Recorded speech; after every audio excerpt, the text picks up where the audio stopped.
Hello, and welcome to tonight's stream of Friday Night D&D. Gonna be a little bit different tonight. Lewis isn't feeling well, so instead of continuing on with the Swashbuckler series, I figured we could still play some D&D anyway. And I know you're probably looking at the title of this stream and seeing it called The Executioner's Daughter, and if you're familiar with whereabout we were when we ended last Friday, I can see that could be a fitting title. That'd be pretty awesome. But thank you. Thanks for stopping in. Hi, Scarlett. I see you there. And yeah, Automod has a mind of its own sometimes. So let's see.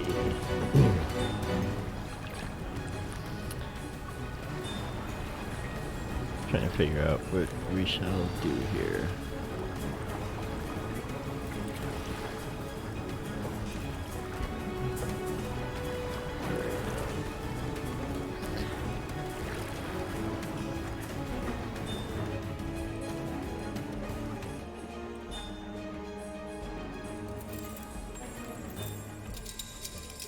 Okay.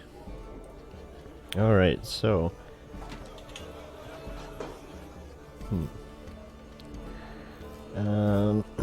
tonight, since we don't have Lewis, figured we could still play some D&D. And I found this neat little solo, like, DM-less adventure. So, I'm gonna try to play that and not die.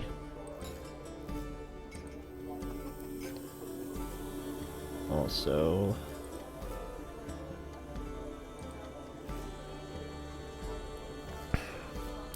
Hello. Now, I guess there are a couple announcements. So we are going to be, I'm going to be making the overlay of the stream a little more pretty. I'm going to get some, not exactly custom, but more thematic to, the adventure or whatever. And I actually had the one set for tonight. But since we're not doing that, I'm going to save that for next week, so we'll just have to wait for that then. Oh, what I've got here is called The Executioner's Daughter. If I can just bring this thing up.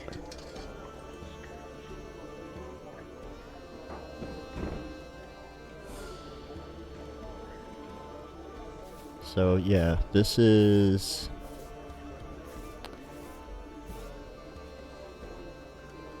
a solo, well, not even solo, it's designed for a party with no DM. And since I'm going to be by myself, I figured we'll just do the good old PC with a sidekick rules. So I've got a couple of blank character sheets up on the screen.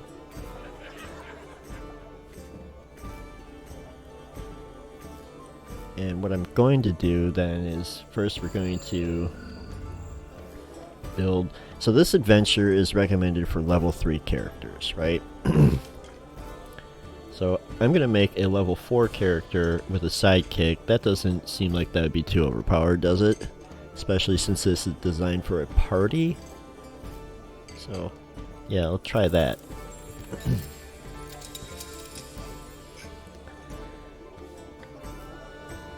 And we're going to do this all random too, so...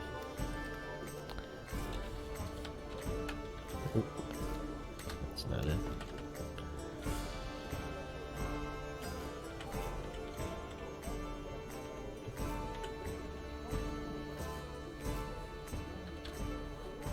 I believe that's what I want. Yep, come on.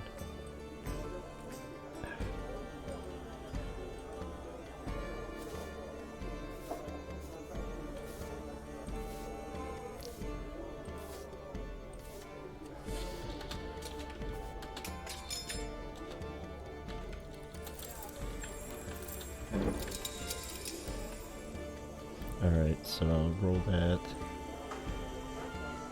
Nope, I did that wrong.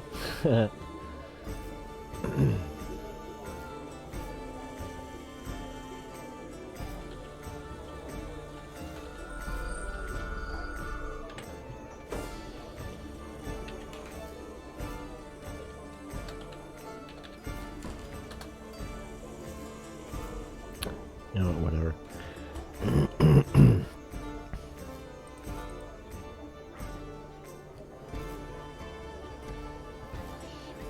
One more. So I'll drop a 5. 7, 16. How are we doing tonight? How's everybody's night going?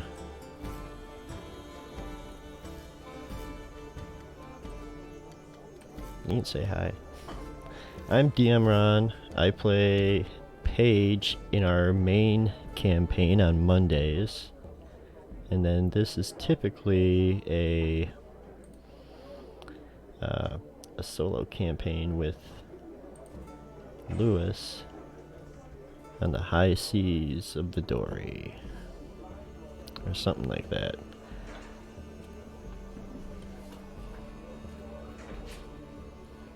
So I'm just gonna go out of PHB. Got mine right here. And let's see, let's look at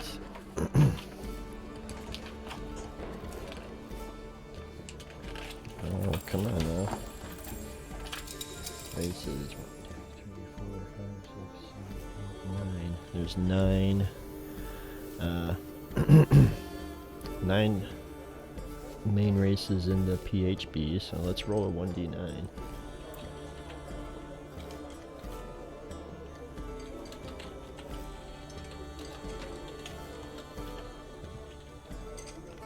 Hope this works. There it goes. Finally working. 8 is a half orc, so we will begin with a half orc. Let's see. Oh no, Scarlet Spud abandoned you, huh?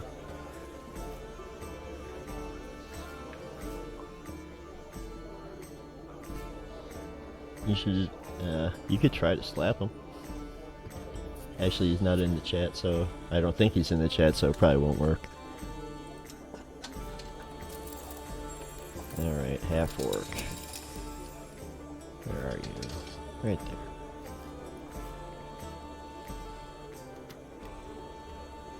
This Roll20 is going to be really slow, of course.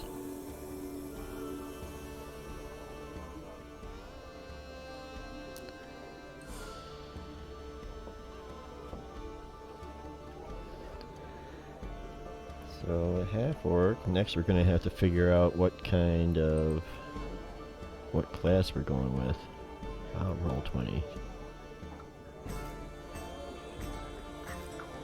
Super laggy. 6, 9. We'll roll D9 again.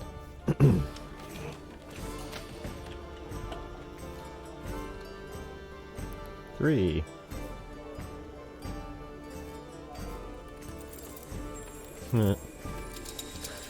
Yeah, that figures.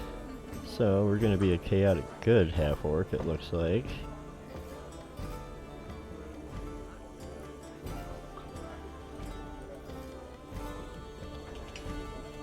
Next, the class. So we got 12 there, so I'll just roll a d12.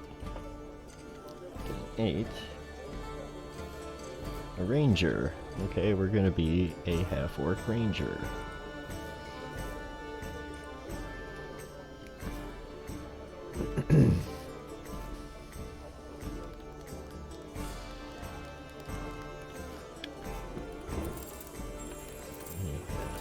Mac and cheese sounds delicious. So let's choose some skills. Maybe.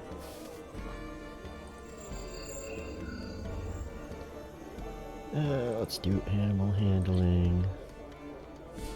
Yeah, so I don't really know anything about this adventure I'm going to be playing. All I read was the first page of it, which just gives you the basic details of, you know, what to expect with this sort of adventure, since it is DM-less. So that'll be fun. We'll have to take perception. And then nature, maybe? Athletics. Let's go with that. Yeah, let's go with athletics. Why not? I have to choose a favored enemy.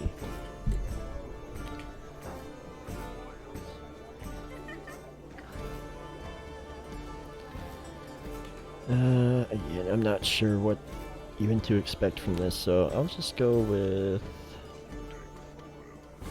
Let's go with oozes. That's a safe bet. Hey, Mooseball, what's up? Thanks for stopping in. Really appreciate it. I should maybe look at the camera, not at the chat, right? Still getting the hang of this whole streaming thing.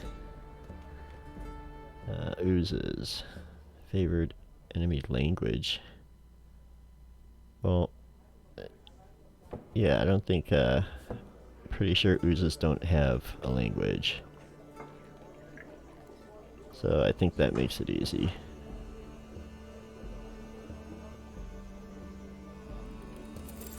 Actually, do oozes have a language? Let's find out.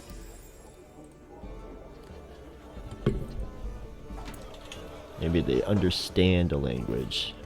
I'm sure they don't speak it.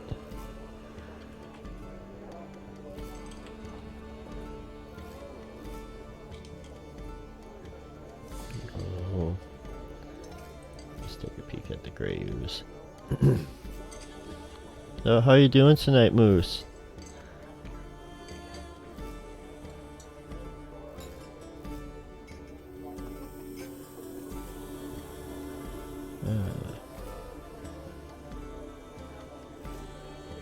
Yeah, I didn't think so. So that makes that easy, I guess. Oh, natural explore. So what is it? Favorite terrain. Oozes. Probably gonna most likely be like in the Underdark.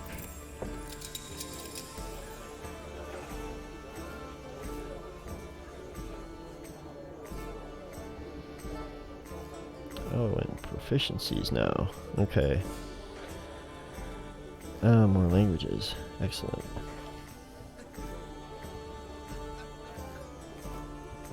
Always like...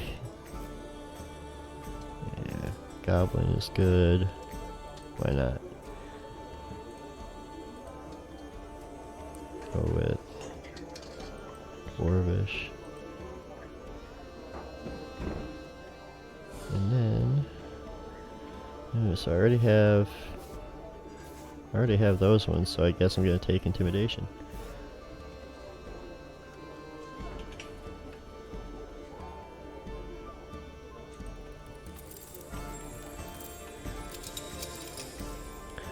Alright. You saw it was rolling before, but we'll just use one of the methods here on Roll20. Maybe. There we go. We'll roll. Oh, perfect.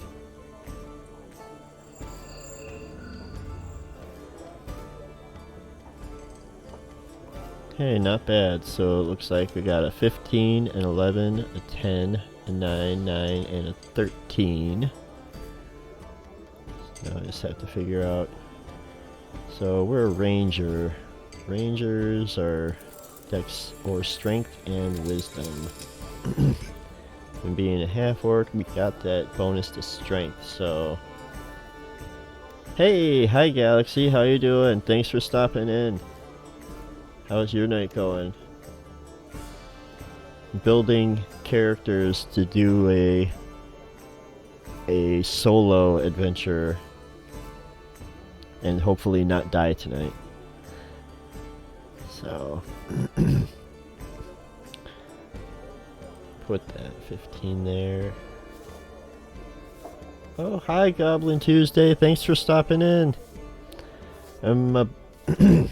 Excuse me. I'm going to be playing a DM-less adventure this evening. I have to build a character first, so I'm building a 4th level character with a sidekick companion, and I'm gonna try not to get killed. But thank everybody, thank you all for stopping in and saying hi in the chat. Alright, well, let's pick out the rest of my scores. Wisdom is another good one for a ranger, so I completely randomized the race and class. Ended up with a half-orc ranger, so that's what I'm going with there.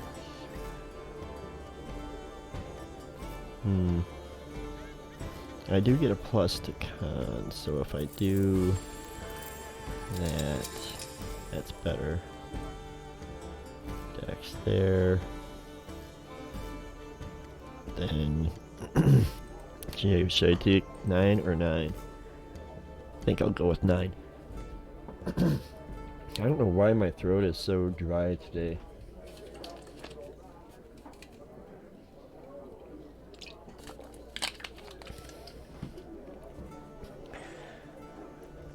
Alright, so we've got our ability scores.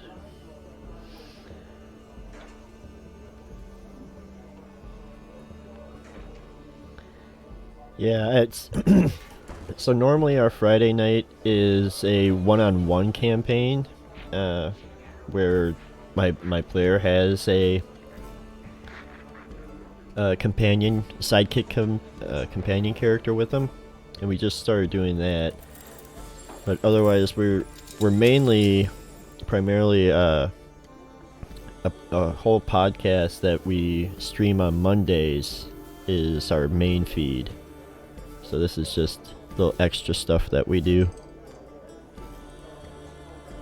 So choose a background.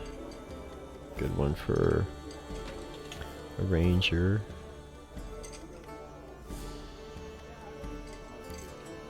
Probably be like an outlander. That's going to give us some more options. Probably make me want to change some of my skill proficiencies. Athletics and survival. Yeah, that's fine. I do get a tool.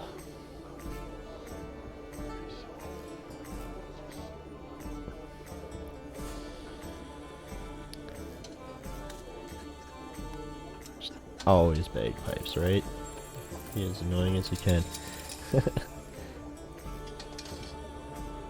And another language. Let's see. I guess. Yeah, let's go with giant. Yeah, we're doing this all random, so.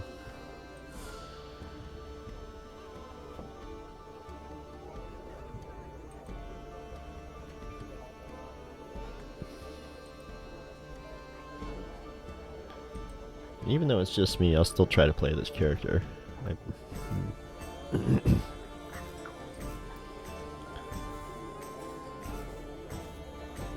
This looks like some fun personality traits altogether.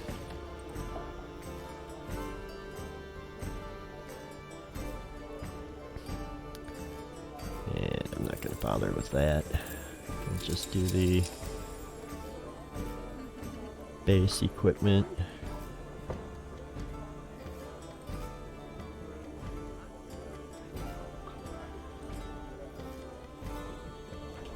I think we'll go scale.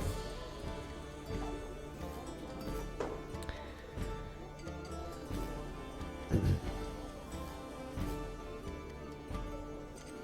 I'll go with that. You can do a couple of short swords, why not? Sounds good to me. And we'll do Explorer's Pack. Oh, well, I don't really need to have a token, I guess. I'm not going to go to that trouble tonight.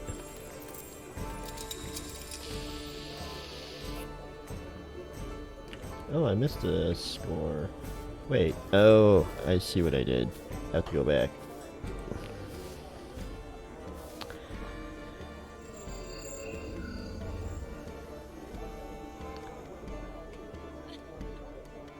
Yeah, wisdom. Oops.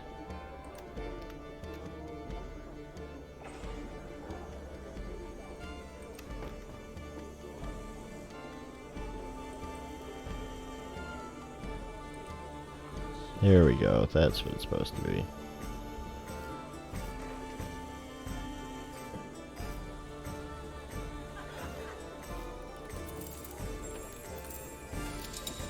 Oh, of course it didn't take.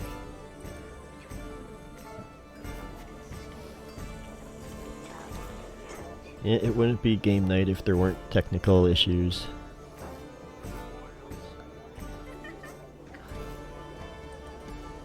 I guess I have to hit next.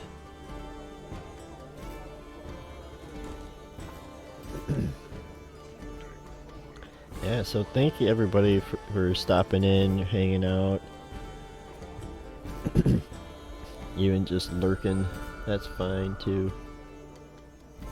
We appreciate you here.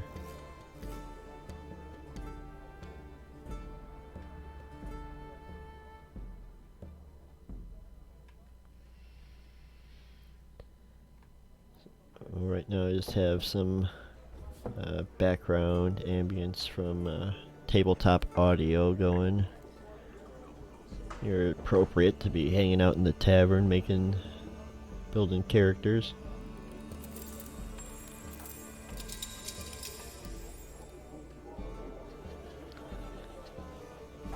Back to equipment, we're all set there. And don't believe a first level, does not get spells.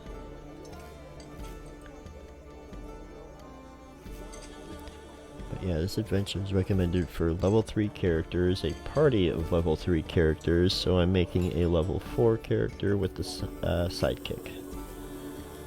Oh, but we need a name. And I did not think to have the random name generator up. That's alright. Any suggestions from the chat on a name?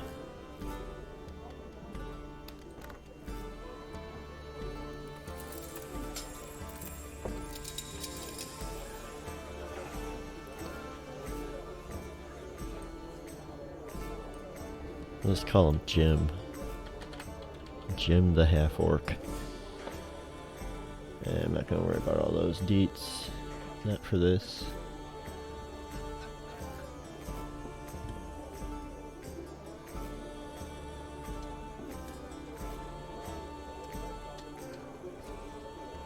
I kinda wish Lewis was in the chat because he'd be able to go over the sidekick rules with me. Since he's been making the sidekicks.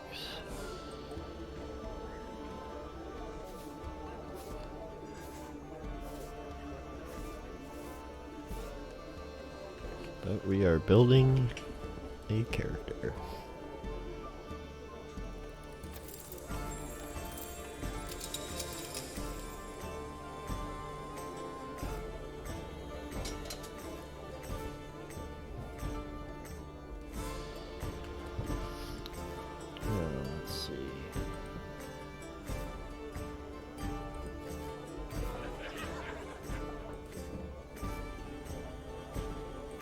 Try to bring up sidekick rules.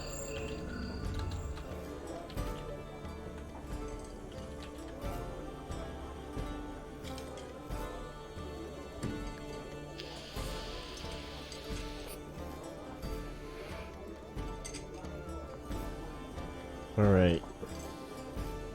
So to create one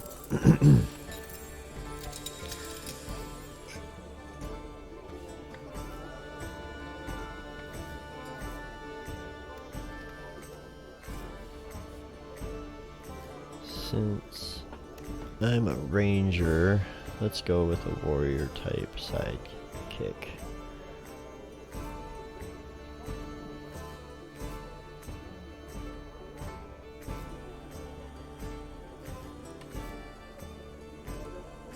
And before we do that, I think we will level Jim up to 4 right away.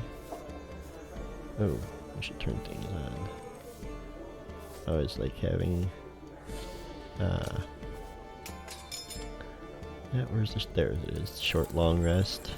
I like having those options set to on. And we will launch. And to make things simple, we're not even going to consider multi-classing.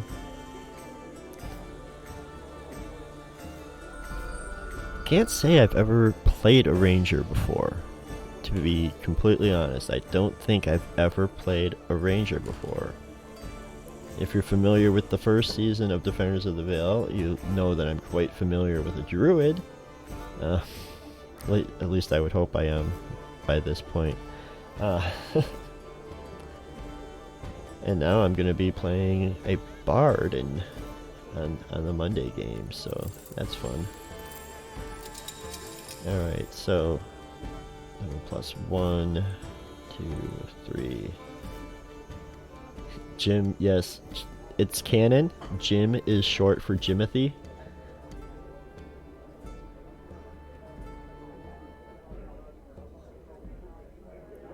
Okay. Now we can just go ahead and skip all the individual levels.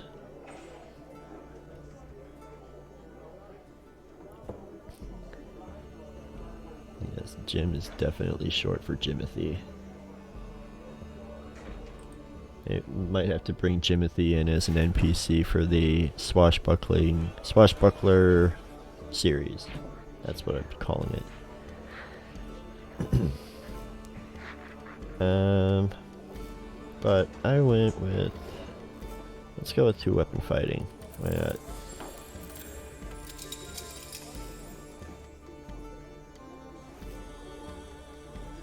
So we got a bunch of little things there.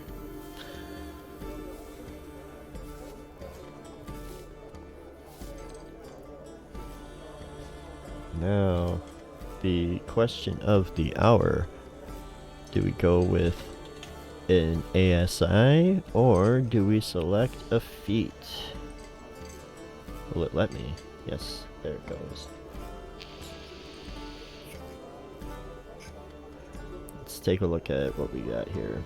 That would be good for a ranger. A 2-weapon fighting ranger.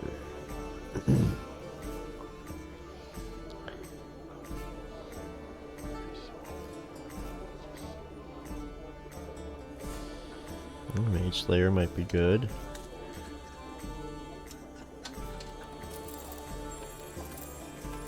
No, we're not really gonna be. Don't think I'm gonna be a tank. I don't know. We'll find out, I guess. Yeah, let's go with the Mage Slayer. I think. Maybe.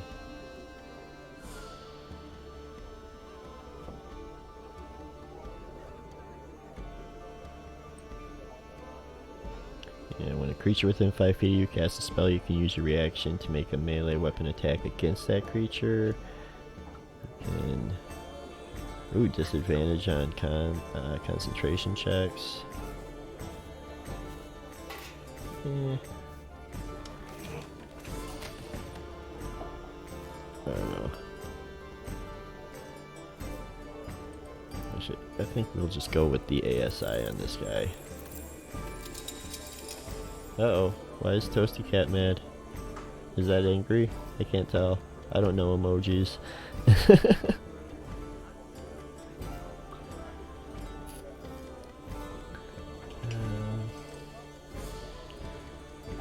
Yeah, we'll increase strength and wisdom.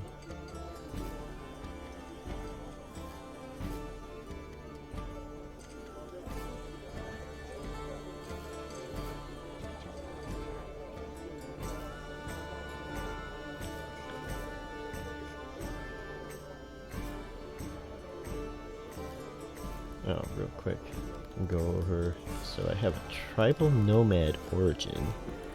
I place no stock in wealthy or well-mannered folk. That sounds nice. Money and manners won't save you from a hungry owlbear. Oh, that's very true. Very true, me. I watch over my friends as if they were a litter of newborn pups. Oh, that's sweet. Ideal change. And it's chaotic, that works. Life is like the seasons, in constant change, and we must change with it. Bond, I am the last of my tribe, and it is up to me to ensure their names enter legend. So great, I've got like a destiny or some shit.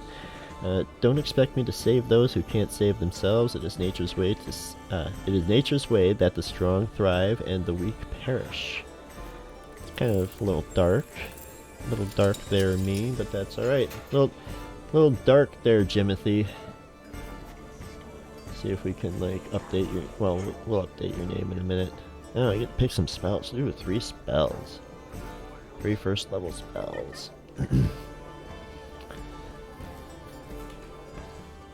Well, Cure Wounds would probably be good.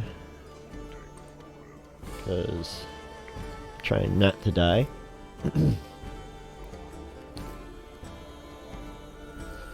Hunter's Mark.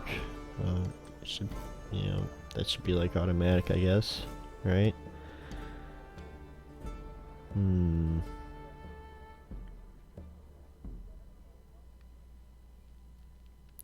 I'm thinking, animal friendship.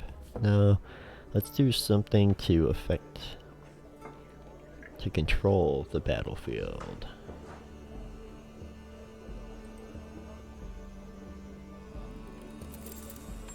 And that was actually really easy to level up a ranger to 4th.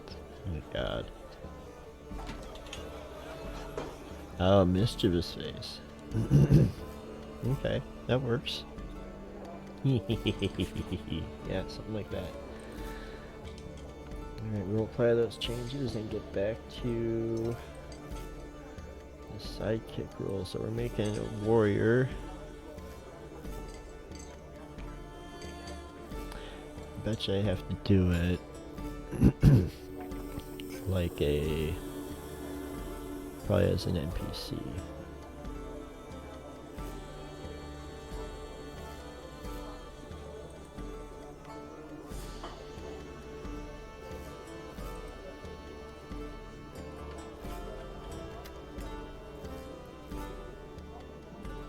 Alright. Here we go, Jimothy. Oh, come on now.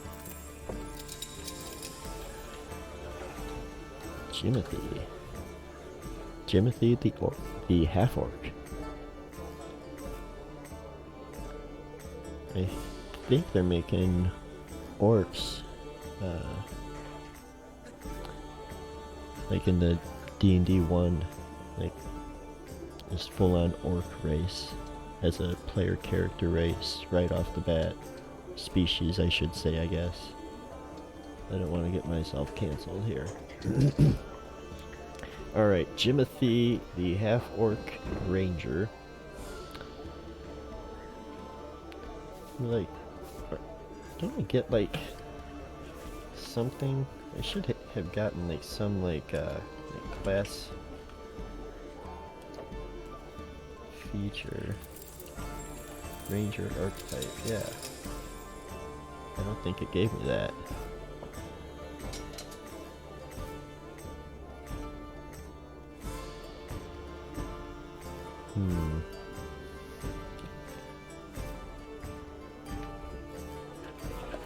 No, it did not. What is up with that? Alright, well, I'm not going to redo Jimothy just to get that in there. Let's go ahead and make an NPC.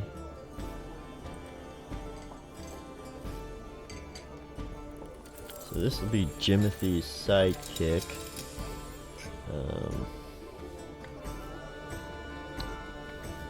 He's gonna need a name. Or she. Could be a she.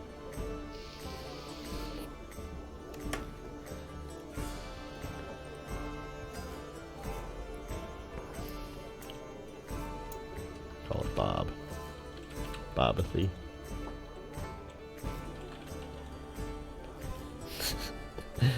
Alright. This will be like human, I think. Warrior.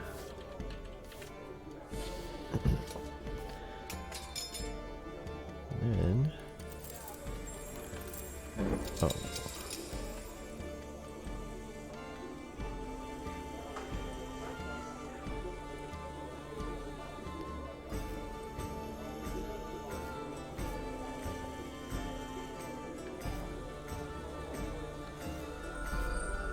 Guess we'll roll some stats for him.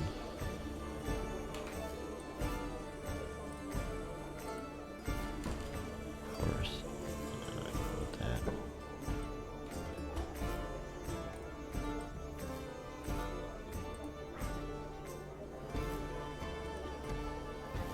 Alright. We're gonna roll some stats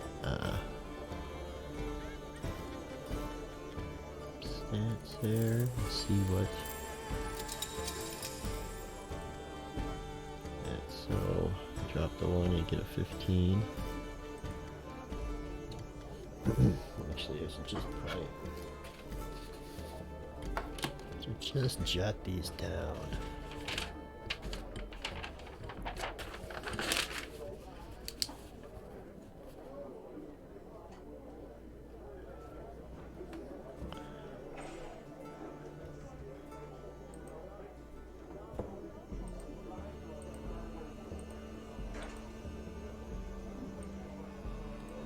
Oh, heck, you got an 18 in there.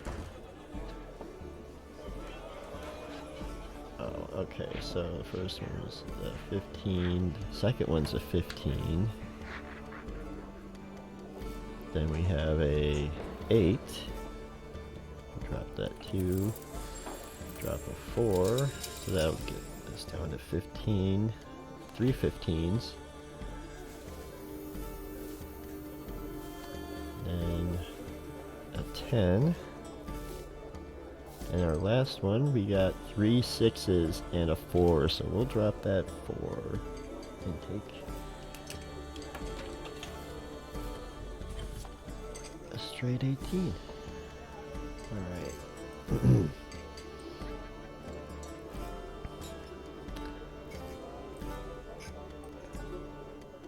And actually, because this is going to be a level 4,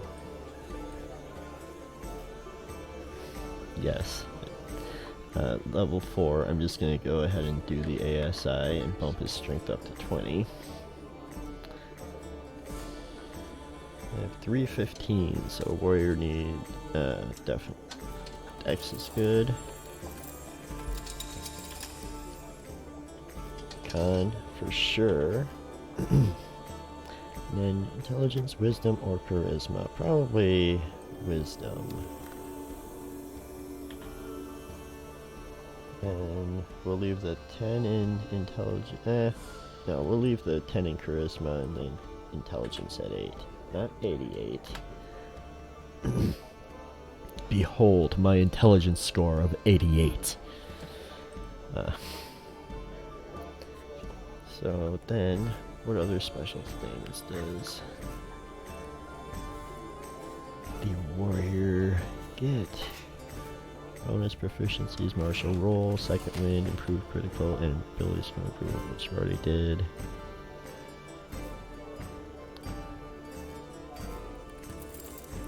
So it gains, okay, attacker, defender, martial roll. So it's going to be an attacker. And it gets a +2 bonus on attack rolls.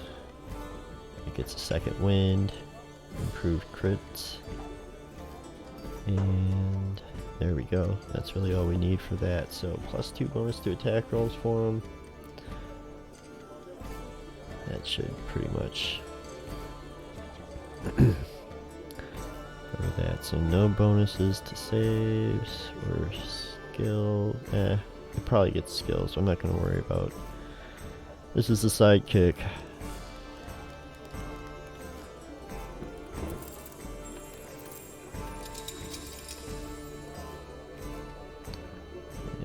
Just leave that. Oh, right, we gotta fill in some details. So we'll give them, I don't know. Probably it's good AC for warrior type. Hit points a warrior would have. Do these ones, is it D8s or it should be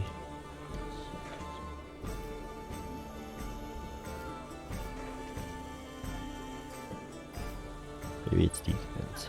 Let's go with D10s, why not?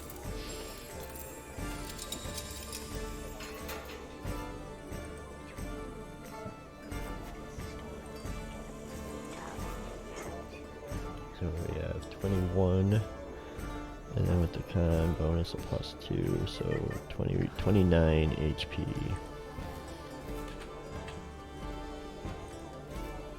We know the speed, but okay.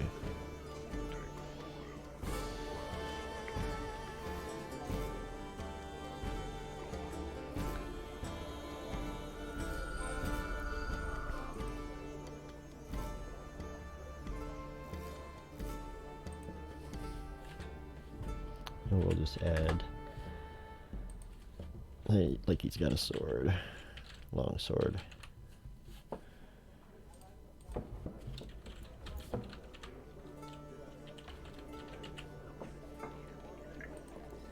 On the attack. Alright, good enough.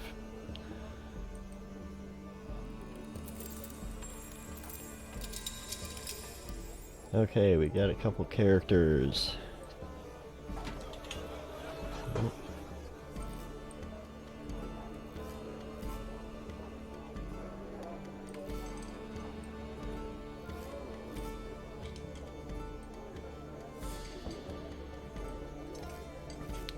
Alright, so now that I've got them, I'm gonna pop them out. Why does that say 290? It's 29. I'm gonna pop them out to get them out of our view.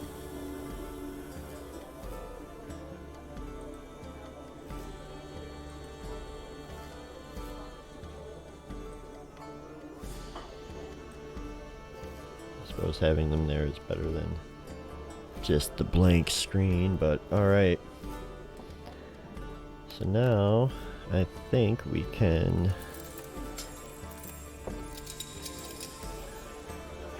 begin this little adventure. So I'll go over the summary with you real quick. I've got it up on a different screen. Soldra is a beautiful ancient city flanked by sea and mountain and lit by the sun as if blessed by the gods themselves. But its beauty comes with a price. After a tumultuous history fighting dragons that attacked and looted the city, the superstitious citizens of Soldra made an annual offering to appease the dragon god, Bahamut. A virgin woman, selected at random from Soldra's citizenry, is exiled to Gara's Peak, where she is left at the mercy of dragons. None of the women have ever returned. There's more, let's see. This year's sacrificial ceremony does not go as planned. What will transpire on Gara's Peak? So, now it's time to begin the executioner's daughter.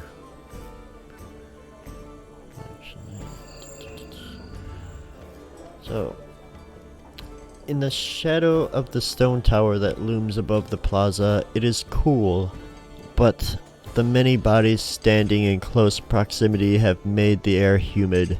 The din of the crowd swells, and between the noise and the heat and the anticipation of what's to come, the atmosphere is stifling. You have found shelter and shade under the arched porticos that protrude from the edifice. Thick stone bricks comprise the walls and structures encased within the Plaza of the Sun.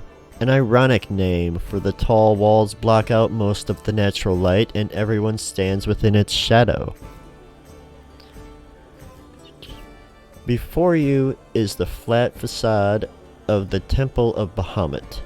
Above the large arched door hangs a beaten metal shield. Let's see.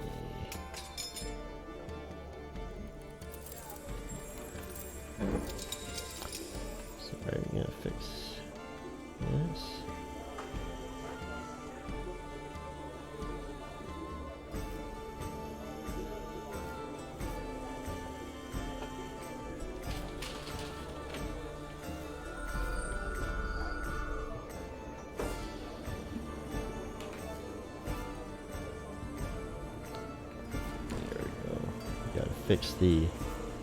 fix the ambience here. Okay. So, before you is the flat facade of the Temple of Bahamut. Above the large arched door hangs a beaten metal shield emblazoned with the profile of a dragon. To the left is a half-circled dais. The stairs lead to another large door, the entrance to the king's palace, where the ruler and his family reside. Atop the dais are 3 chairs, one each for the king, the queen, and the princess. And to the right, attached to the temple, is a tall cylindrical tower. The top of the tower is ringed with triangles resembling a crown, and a small spire protrudes from each point.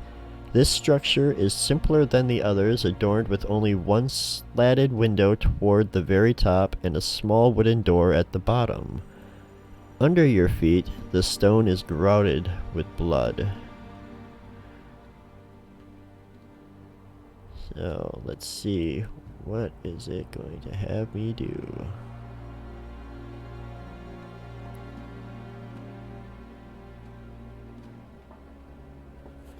Wow, this thing is being really slow.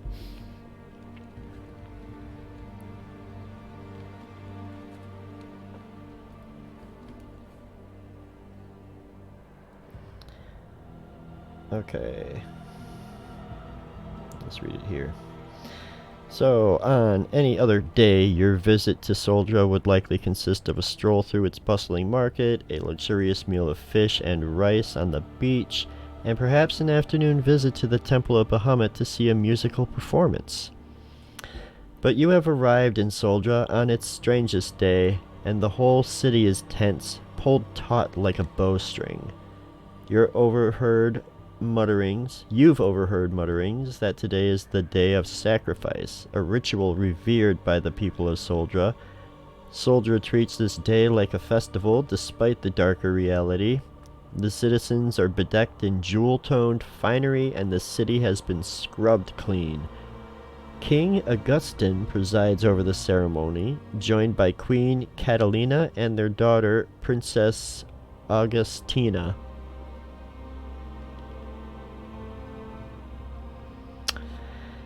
Yep. Okay. Soldra respects the king, for it is under his rule that Soldra has continued to enjoy peace and prosperity. So, what do I know about this event? So, roll an intelligence, religion, or history check. Let's see. What shall I go with here? Jimothy, what do you got for stats there, buddy? Let's see. Religion or history. So we got a -1 in religion. And we have a -1 in history. So this sounds like this is going to go well. I guess let's go with history.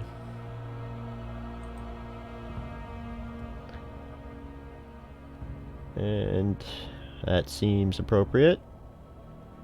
9, okay. So, if you roll less than a 15, you've heard enough chatter in the city to know that an offering is about to take place. A woman will be sacrificed to appease the dragons who used to frequently attack the city. You're not sure how the sacrifice is enacted, but people speak of it with both fear and fervor.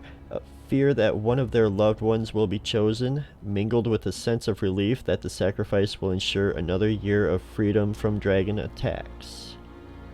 I'll proceed to the next page. There's a bit going on here, huh?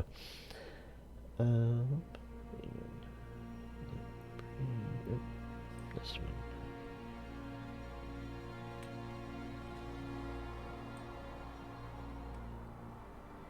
Okay, that's a little better. A blessedly cool breeze meets your skin as you turn to find the source of the fresh air. Okay.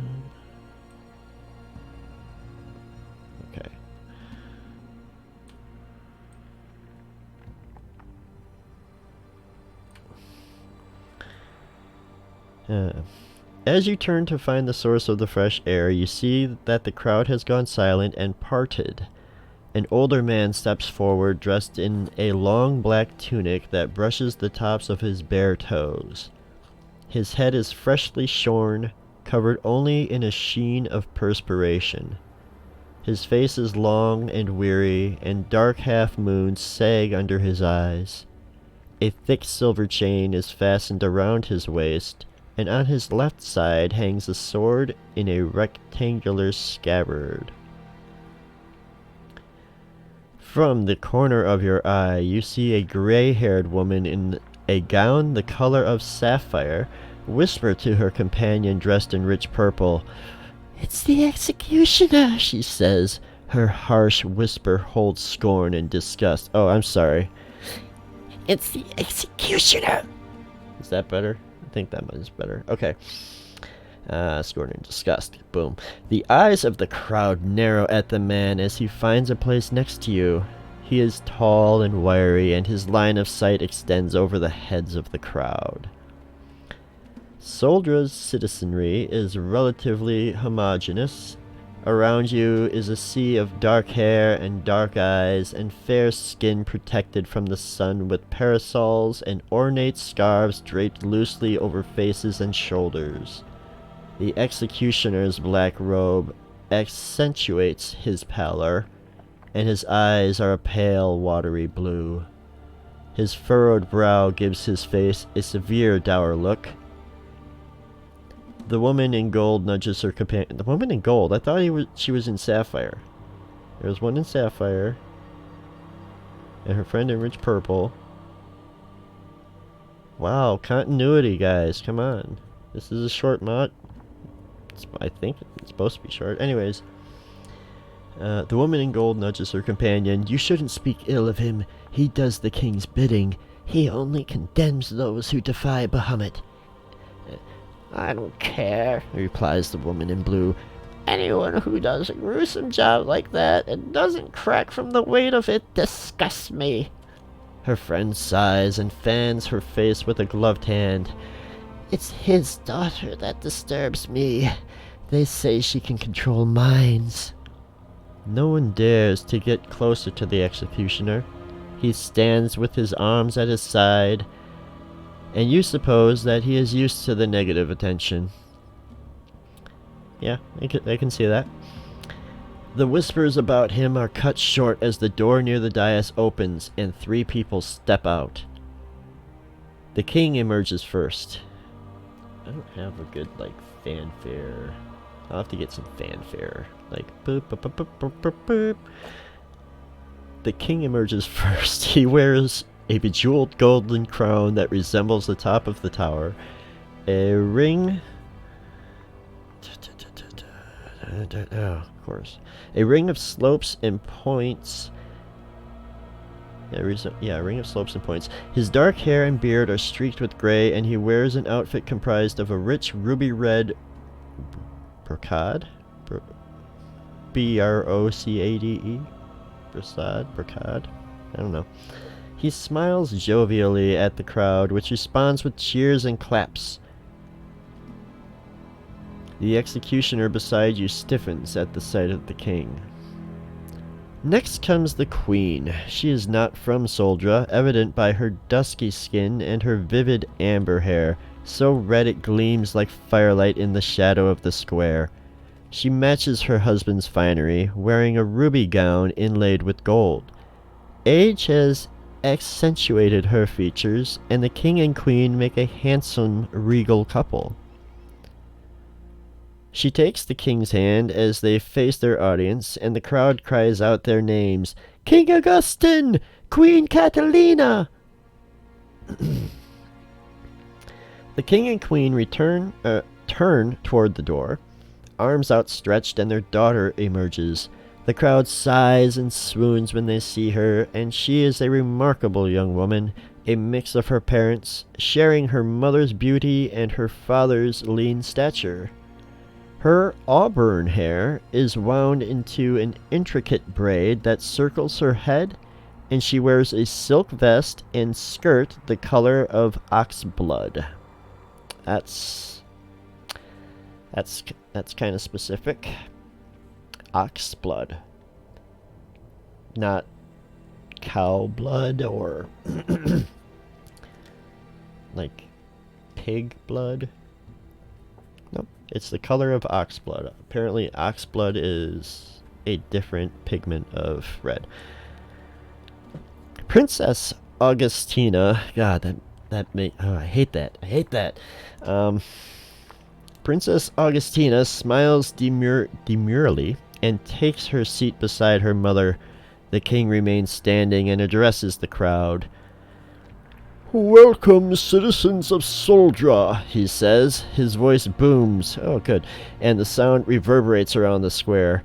You feel the low rumble of it in your chest. A powerful voice for a powerful man. "I am honored to oversee another year of peace in Soldra." Cheers erupt around you, and the king waits patiently before continuing. "Soldra's peace and prosperity is hard won," he says. "Our people have sacrificed much, and we continue to honor Bahamut with our annual ceremony.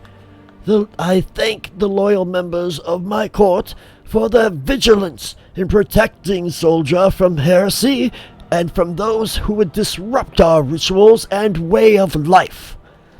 The king lets this settle over the rapt crowd, hand outstretched towards the executioner. While some of the Soldrans nod their heads and murmur agreement, those near the executioner narrow their eyes at him, despite the king's accolades of his service. The king smiles and claps his hands.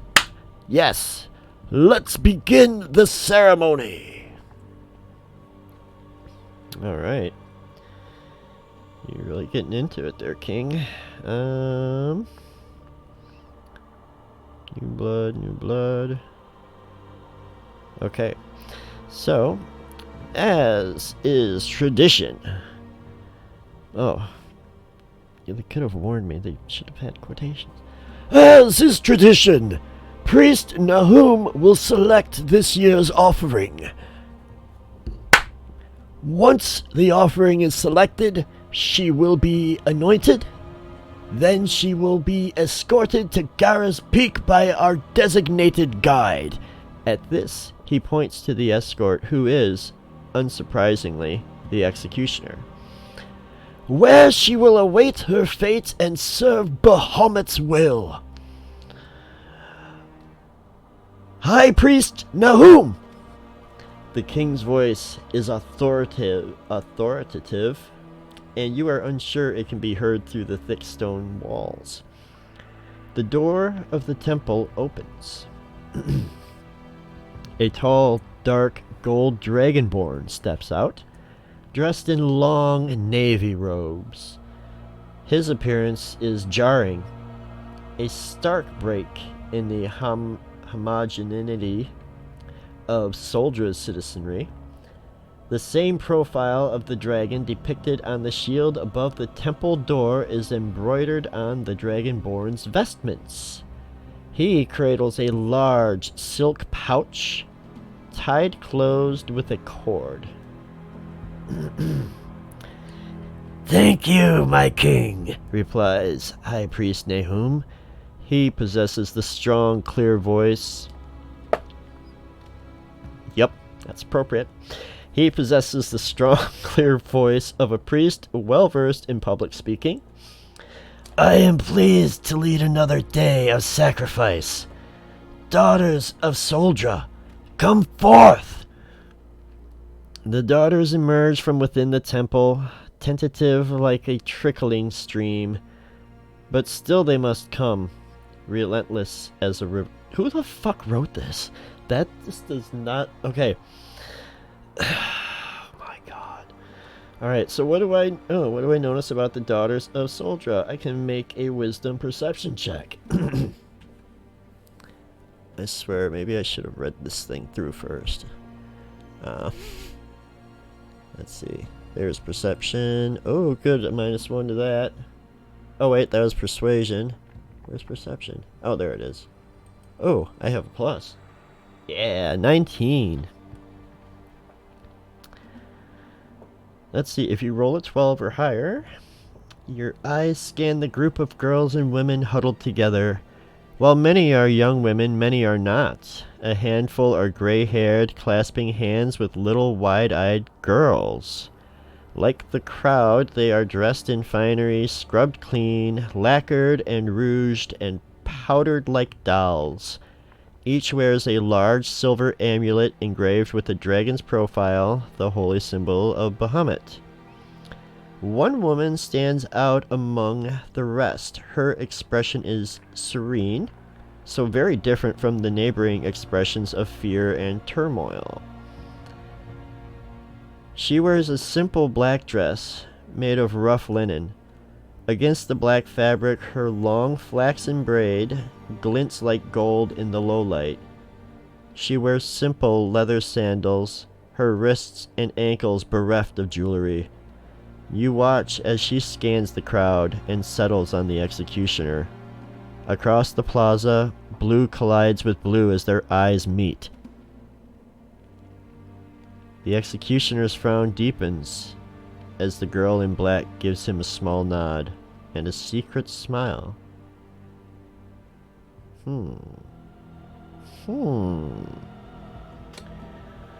Alright, something's going on there.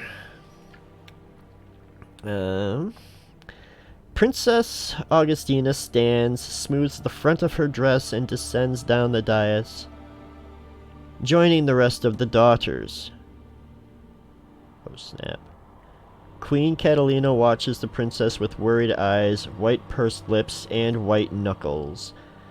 High Priest Nahum tugs at the pouch's cord, and it blooms open. That's a lovely description. He gives it a shake, and the contents shift and clink. Each of the coins in this bag bears the name of a daughter.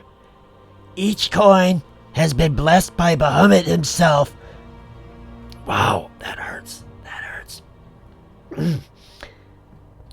Blessed by Bahamut himself, forged from the metals found in the depths below Gara's peak. He glances toward the sky as if waiting to see the shadowed silhouette of a dragon, but the sky remains cloudless and blue.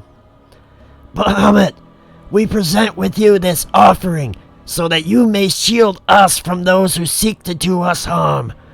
We thank you for Soldra's protection. And then High Priest Nahum reaches into the pouch and pulls out a coin.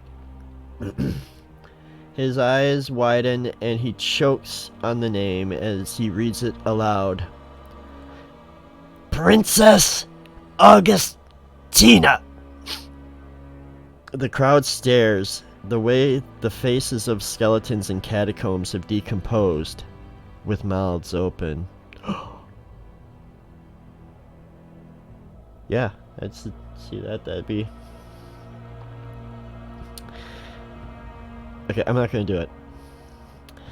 The Queen's anguished scream, you're welcome, cuts through the shocked silence, and the crowd erupts in shouts and cries of agony. Select another name! Someone shouts from across the plaza. This elicits both cheers and noises of dissent. That's not how it works, another soldier yells above the chaos. The offering is chosen by Bahamut himself, and we must obey. High Priest Nahum glances back and forth from the coin to the king.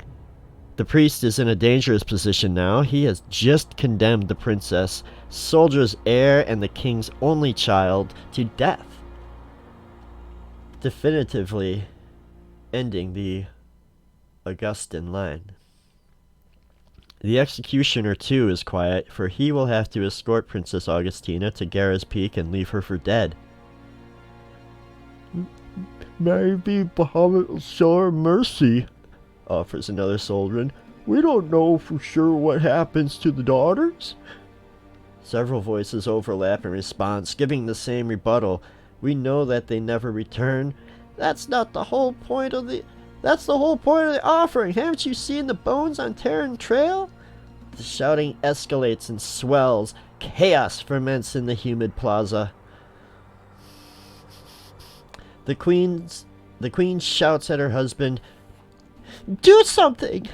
Princess Augustina is in tears, looking helplessly at her parents. Many soldiers crowd around her, consoling her and reaching for her hands. The daughters disperse, finding their families sagging in relief at being spared another year. "Take her instead!" The woman in blue flings out her hand and points at a daughter dressed in black who lingers near the doorway of the temple. The crowd quiets immediately as the young woman looks calmly at her condemner. You watch as the daughter's eyes, such a vivid cornflower blue that you can see the blueness from across the plaza, travel from the outstretched finger to the executioner. The daughter smiles at the executioner and nods. "I will take the princess's place," the young woman says, turning toward High Priest Nahum. "Bahamut asked this of me." The executioner balks and cries out, "Domenica, no!" The young woman, Domenica, at least, we're keeping consistent with the naming convention here, I think. The young woman, Domenica, holds up her hand. "It's all right, Papa. Remember the holy text. Bahamut honors she who is chosen." Domenica moves to the princess and clasps her hands. Go. Return to your family." And Princess Augustina gapes at Domenica before dashing up the dais and into her mother's arms. High Priest Nahum and the king exchange bewildered looks. This is unprecedented," says the king. "Bahamut smiles upon you," Nahum says jovially to the king, regaining control of the ceremony. He beckons to the lower priests lingering behind him. "A daughter has been selected, and now we must proceed. Where are the wreaths and oils?" "Ah, thank you. Priestess Mara." "You ask this of me that I lead my own daughter to..." "Oh, okay. You ask this of me that I lead my own daughter to her demise," the executioner interrupts. He fixes the king with a steely look, and you can see how years of killing on the king's orders have taken a toll. "You have led many daughters of soldier to doom," responds the king. "You dare challenge the will of Bahamut? Your daughter's will? My will? Your will? There you get a will, and they get a will. You, who has always acted as my faithful servant?" The crowd once again begins to argue. "Send her alone!" someone shouts. "She's no good as a sacrifice if she dies before she gets there," another retorts. The executioner's defiance wavers. The tears on his face fall in silent rivulets, and he looks truly harrowed. "I cannot," the executioner says, voice breaking. Do not ask this of me." The plea is directed toward his daughter, not the king. High Priest Nahum intervenes, cradling a small bowl of oil. "Perhaps another will accompany her in your stead." He looks out into the crowd. "Is there anyone willing to serve as Domenica's guide on the ascent to Garra's Peak?" So, now, we finally get to make a choice in this.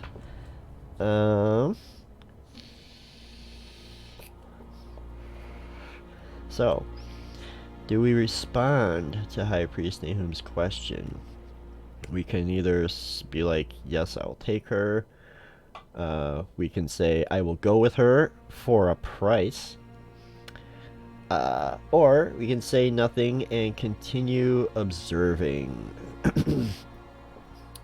So, I'm gonna give anybody in the chat, if you want to give me feedback, you have an idea of which option I should take, you can just type 1, 2, or 3 in the chat.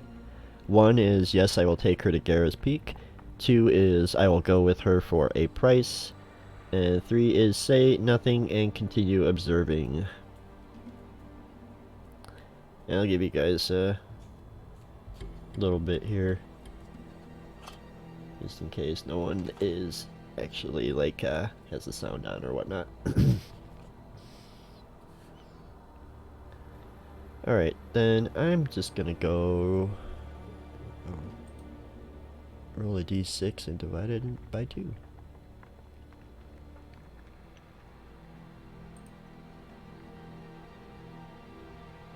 Three divided by 2, so, or if I do 1, 2, 3, 4, 5, 6, that works. So I will go. So now, alright, it's Jimothy the half-orc is gonna chime in. We need a voice for Jimothy now.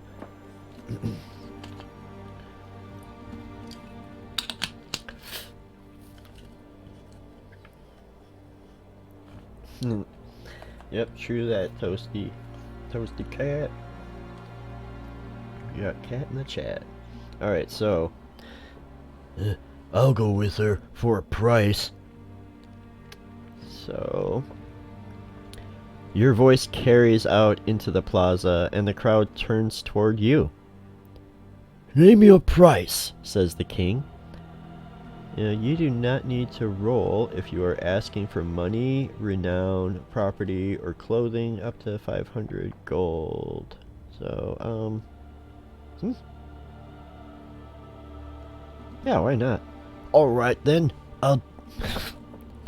Channeling Paige. I will do it for 500 gold. The king will agree to the request. I mean, 500, that's a decent reward.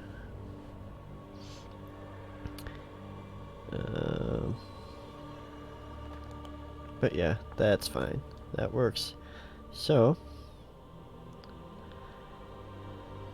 2 priestesses will flank High Priest Nahum in front of the door of Bahamut's temple. The priest holds a bronze bowl full of fragrant oil. He dips 2 fingers into it and then presses his oiled fingers to Domenica's forehead, chin, and the hollow of her throat and recites something in Draconic. I don't think we know Draconic. Pretty sure we did not pick that. Nope. Common, Dwarvish, Giant, and Goblin, and Orc. So that does not help Jimothy. So you do not understand Draconic. The words High Priest Nahum speaks are harsh and throaty. Good, I've been at least portraying him correctly. Filled with edged consonants and guttural vowels, and you assume it's some sort of prayer. Okay, that checks out. High Priest Nahum passes the bowl to the priestess on his right. Pass it to the right. Who hands him a tightly wound circlet of laurel. Domenica lowers to her knees, and High Priest Nahum places the wreath atop her golden plate. Bahamut guides you, Domenica of Soldra, he says High Priest Nahum. The priest leads the procession to the city gate. Curiously, the executioner remains silent as he walks beside his daughter. Soldiers who weren't present in the plaza peer out of their windows, eager to see who was chosen as the offering. The procession reaches the gate and stands idly before the large wooden doors that lead out of the city. On High Priest Nahum's command, the guards on the parapets above heave open the gate. Before you is a road. A mile out, the gravel path merges into a dirt trail, winding upward through the craggy mountains. Alright, that was pretty sudden. The range is jagged and pointed like the serrated edge of a knife, and one point looms the tallest. Gara's Peak. Domenica carries nothing with her. She wears only sandals, the laurel crown, a black cloak, and the black linen dress that matches her father's garb. The crowd is silent as Domenica embraces her father. She whispers something to him that you cannot hear. What, I don't get to make a perception check? Rude. Wait, cries the executioner. Please, if you must go with nothing, at least take this. He hurries toward his daughter, unbuckling the belt and sheath around his waist, and hands the blade to Domenica. She accepts it, embraces him, and walks away, her back to the crowd, to her father, to Soldra. So we are escorting Domenica to Gara's Peak, so we must go to page 16.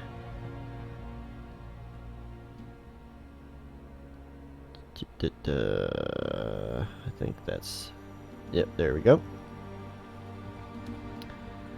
And actually, guys, I think right now would be a good time for us to pause and take a short break here. We might still finish this adventure tonight. So I passed by one page, I saw the end. I have no idea what happened, so it could end. We could come back from break and it would end. That'd be pretty terrible. Yeah, that's what I went with, Toasty. Cat, thank you. That's good. I don't know why I keep just calling you Toasty. Go with Cat. But yeah, so why don't we take ourselves like a 5 to 10-ish minute break-ish. I'll be back real soon. Alright, love you guys.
Okay, we are back.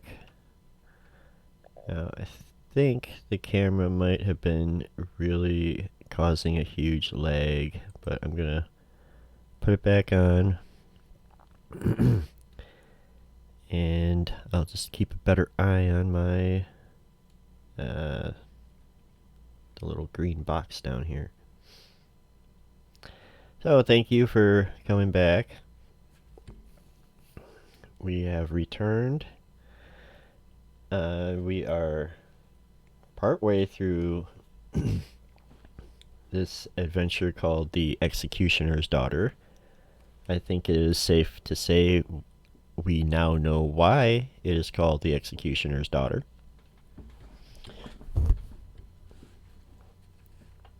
And I'm going to double check this on there. Alright, saying we're good right now, so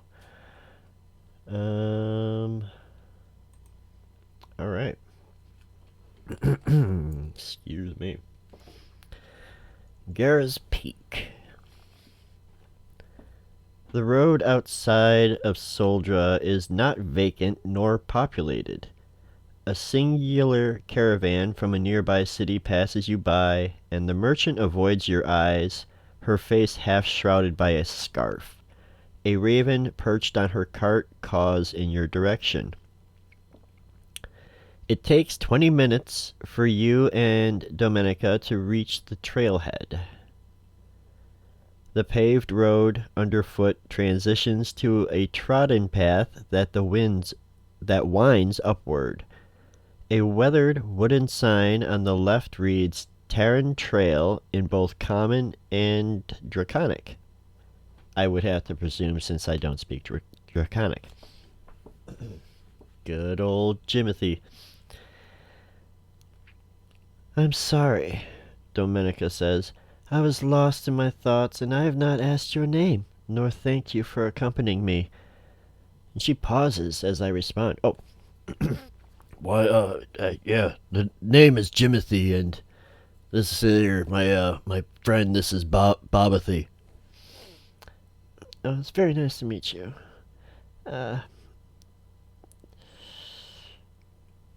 She, then peers toward the mountain, shades her eyes.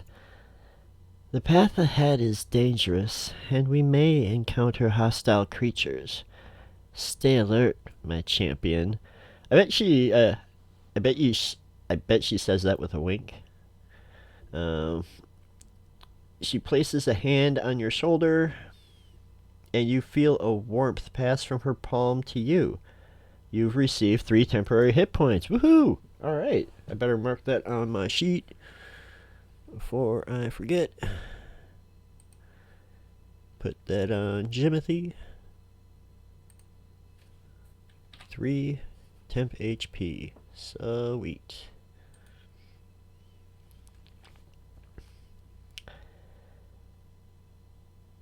The mountain range before you is a series of jagged limestone pillars blanketed in patches of verdant trees. Terran Trail is relatively flat for the first few miles, and you and Domenica proceed without trouble. She is unbothered by her sandals over the rough terrain and walks with a sense of purpose and certainty. After a while, as the path begins to incline, Domenica speaks. Bahamut does not ask Soldra to sacrifice its citizens for him. It is true that a century ago Soldra was once frequently attacked by dragons, but that is only because the city encroached on what was once wilderness and home to a race of dragons made of stone and rock. That is why there are still lairs and hordes within these mountains. A volcano remains dormant too, far beneath us. But these were not the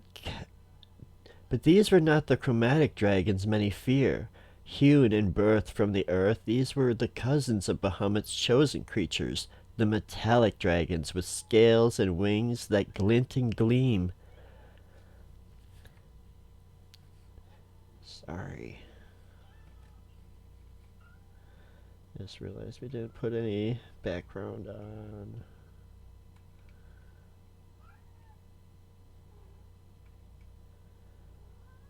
we'll go with that.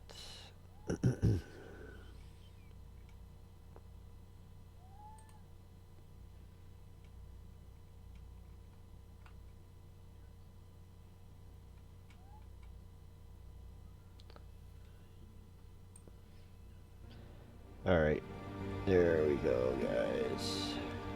Nope, too much, too much. There, good enough. Let's see, but these were not the chromatic dragons many fear. Hewn and birthed from the earth, these were the cousins of Bahamut's chosen creatures, the metallic dragons with scales and wings that glint and gleam. The sacrifice, that was the idea of Soldier's first temple priest, High Priest Akaro. Some suspect that High Priest Akaro secretly worshipped not Bahamut, but Tiamat. But regardless of his true alliance, the first offering worked. The dragons stopped attacking. Superstitious Soldiers hold fast to the ritual, believing it is what Bahamut bids. High Priest Nahum does what he thinks is right. Those of us who have tried to claim otherwise are silenced, but the king commands my father to execute those who speak in defiance, and my father dutifully obeys, although in his heart I think he knows the truth. Dominica tugs on her long, blonde braid, absent-mindedly fingering the ribbon that keeps it plaited. She smells of laurel leaves and sandalwood oil, a pungent and pleasant aroma of spice and musk. I was visited by Bahamut as a child. He told me, "One day you will be called upon to lay your life down, and I want you to answer the call." And I promised I would. In turn, he infused me with his power, which I then used to aid those in suffering. But those who witness these gifts fear and scorn me. She looks upward, and you follow her gaze. The sky overhead darkens, easing into an ominous, heavy cobalt. Girls like me are always the first to be sacrificed. I promised Bahamut I would do what he asked. Still, I hope to not become another pile of bones on this path. I do not think he intends for that to be my fate. You glance down to see the path littered with human bones. Dozens of skulls, femurs, ribs, and unidentified body parts lay picked and forgotten, sun-bleached and desolate. It's a harrowing visual, the true cost of Soldier's Peace, a city built on the bones of dragons and daughters. The incline was gradual, but the path now angles upward at a steep incline. The trail is rocky and difficult. You wonder how Domenica's feet are faring. If she feels pain, she makes no complaints. The peak is about a half-mile up, and Domenica ceases speaking, for the climb requires all attention and energy. Something screeches above you. You look up to see 4 large bloodhawks hurtling towards you, talons and beaks sharp as knives. Domenica draws her father's sword from its sheath and prepares to attack. The stats for the bloodhawks are found on this page alongside the stats for Domenica. Okay. So, I guess it's time to roll some initiatives. So that means I need tokens.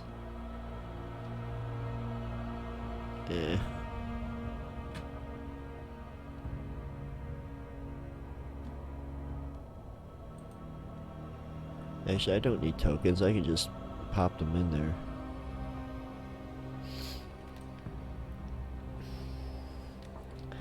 So, Babathy would act.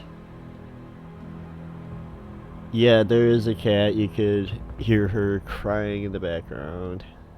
She's not allowed in here right now. Sorry, there's a huge lag.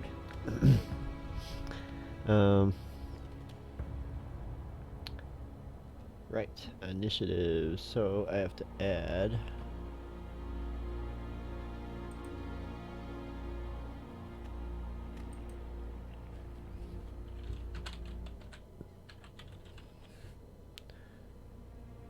Jimothy.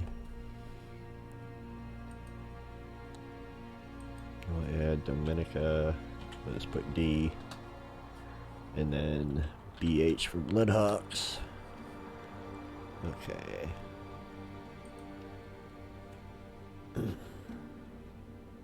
Then I can have Jimothy roll initiative. Huh. That's odd. Why is it shown as a 0? It should have a +1. His dex. Oh wait, never mind. His dex is only. Okay.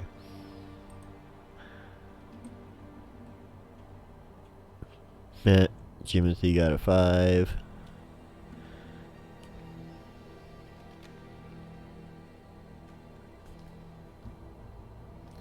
Yeah, it looks like Dominica.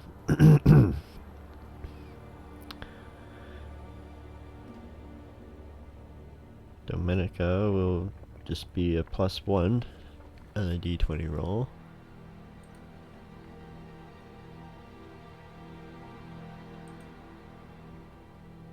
So, let's see, Jimothy got a 5.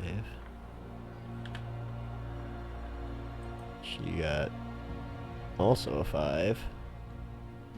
But she would go before Jimothy. And the Bloodhawks, the Bloodhawks would get +2.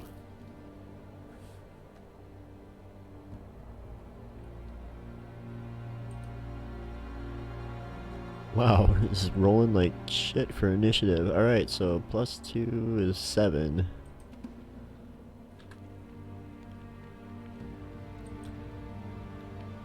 And then, well actually, there.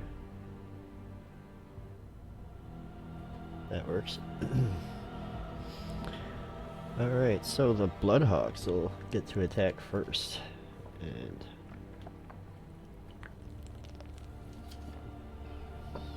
don't have grid. Or I'm not gonna worry about the tokens. So apparently there's like 4 of these things.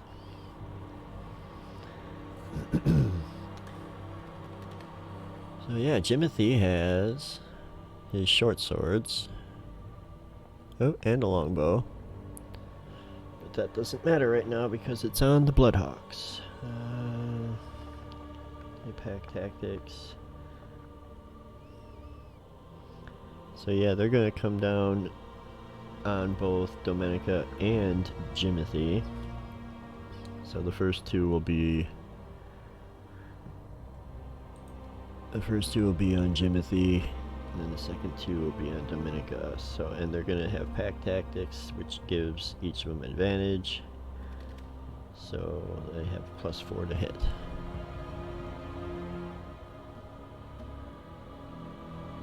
So this is the first one.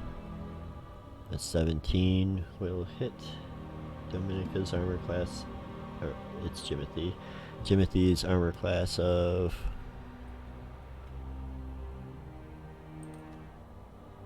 14. Yeah, for sure. And that's gonna do 1d4 piercing.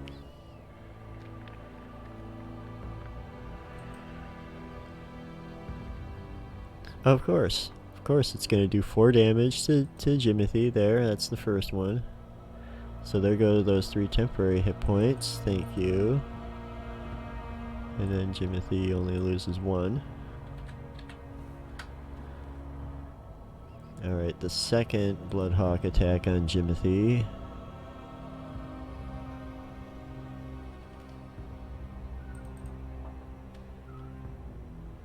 No way. 2 net. Okay. Okay, so when we roll, when we do in the main game, we have advantage turned on. So every die roll it shows advantage. So on that rare occasion when 2 nat 20s pop up, not only do you get the crit damage, you do like full damage. Well, this Bloodhawk just rolled 2 nat 1s on a single attack roll. So I think, oh, I think something has to happen to this Bloodhawk. I think it's got to get eaten by a cat. Hang on 1 second while I grab a cat.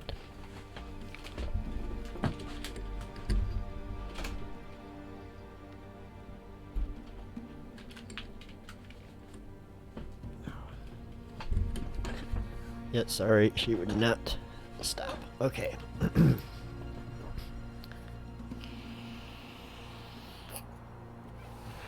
So yeah, that Bloodhawk is actually just gonna like crash like into the ground. I'm not even gonna roll damage. That one just missed its mark so bad. It was going so fast it forgot to pull up.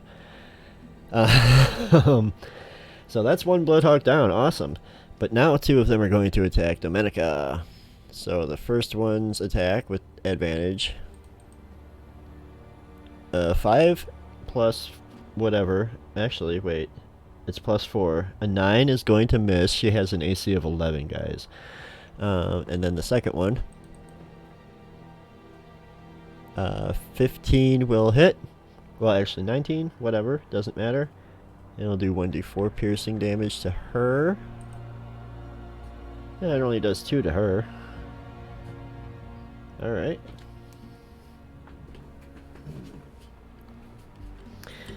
Next, it will be Dominica's go. And what does she have? So it looks like she is a spellcaster. She does have the longsword, but I mean,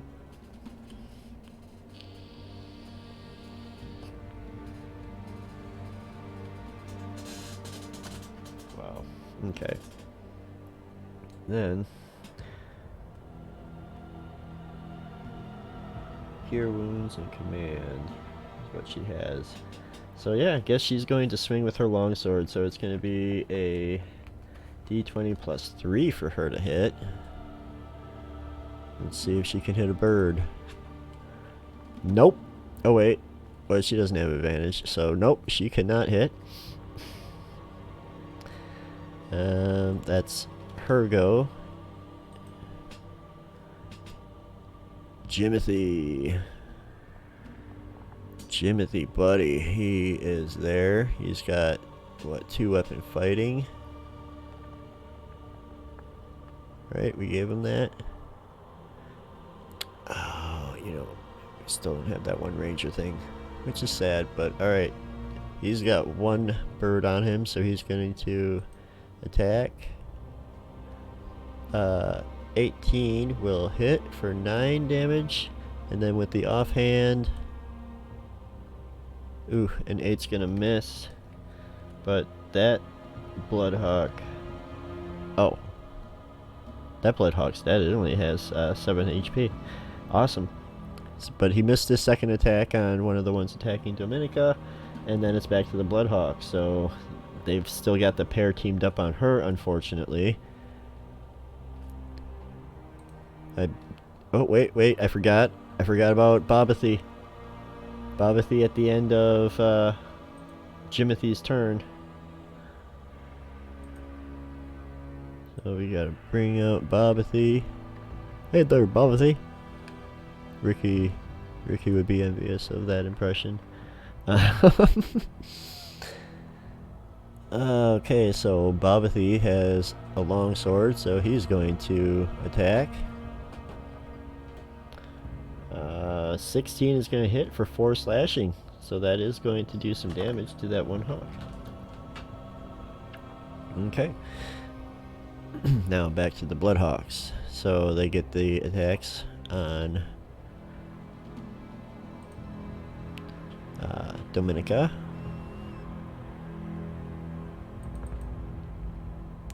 Uh, 8 plus 4 is 12, so that's going to hit for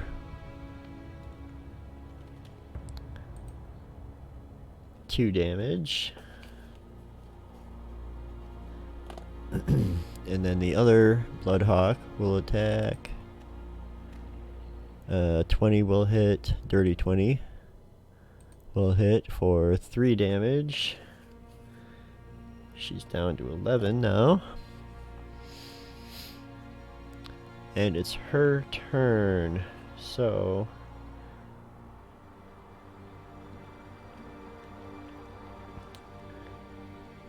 she has Cure Wounds and Command as spells. She's going to cast... she's going to use one of her spell slots. She has 3. To cast Cure Wounds on herself. And let's see, we'll have to go to the compendium quick.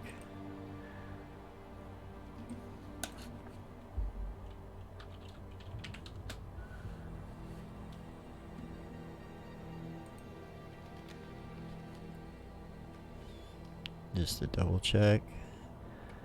So it will do 1d8 plus the spellcasting ability modifier. Hers is plus 3, so 1d8 plus 3 is how much she can heal.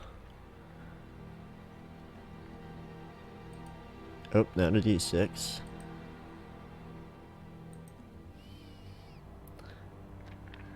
An 8, awesome. Wow, she got a 6 on the d6 also. But 8 plus 3 is 11.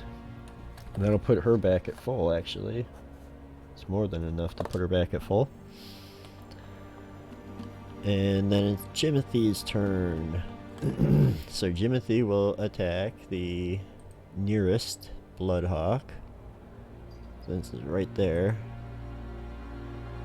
That's a dirty 20 to hit for 8 piercing, which kills it. And with his offhand, he attacks the other one. A 16 will hit, but it doesn't do 6 damage because, you know, it's just a modifier, so it would just be 2. And then Babathy gets to act. I can't believe I let Cat convince me to name them. No, stop. Yes. And Cat says hello, Missy. Missy has been saying hello to everybody. Okay. So that did 8 slashing damage. Killing the last Bloodhawk, and this combat is over. I'll just leave those on there. And of course now she's going to be misbehaving by the door. Screw it. Let's leave this. Okay. So, after the combat there, "You fought well, champion," says Dominica. Her father's sword is already stained with the remnants of soldiers' traitors, a deep crimson. The hawk's blood shines slick and new. Except she didn't hit any hawks. She totally sucked with that sword. Missy is being naughty.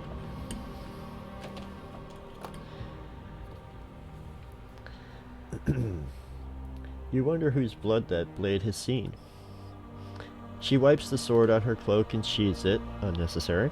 The sun will set in the next few hours. We should hurry so you can return to the city before nightfall. The peak is not far. The plateau comes into view above you. Dominica's leather... Ooh, this cat.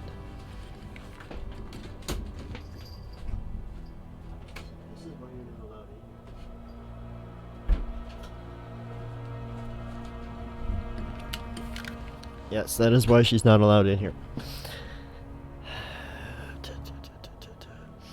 The peak is not far. The plateau comes into view above you. Dominica's leather sheath hits the rock as she climbs, and the sound of impact echoes around you. She takes care to not disturb the additional bones that remain embedded in the cracks of rock. There are fewer bones here, and you suspect fewer daughters made it this far. As you go higher, the atmosphere grows thinner and cooler, and a light fog surrounds you. The mist clings to your clothes and skin. At last, you emerge at the peak. It is not just a plateau you notice now, but a precipice. The large slab of rock upon which you stand juts out over the rest of the range below. In the center of the 50-foot diameter plateau is a long rectangle of obsidian, about 3 feet long, the inside carved and cratered like a trench. A sacrificial altar, Domenica explains. The first daughter sacrificed here, Octavia, was bled out. High Priest Akaro cut her throat, but her body disappeared and no one knows what happened to it. Domenica points out over the precipice toward a glow far in the distance. Soldra, nestled in the valley. Beyond the city, miles and miles away, is the sea.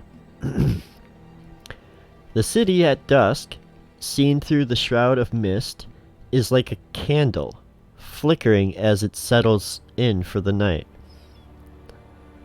The celebrations have begun, I'm sure, says Domenica.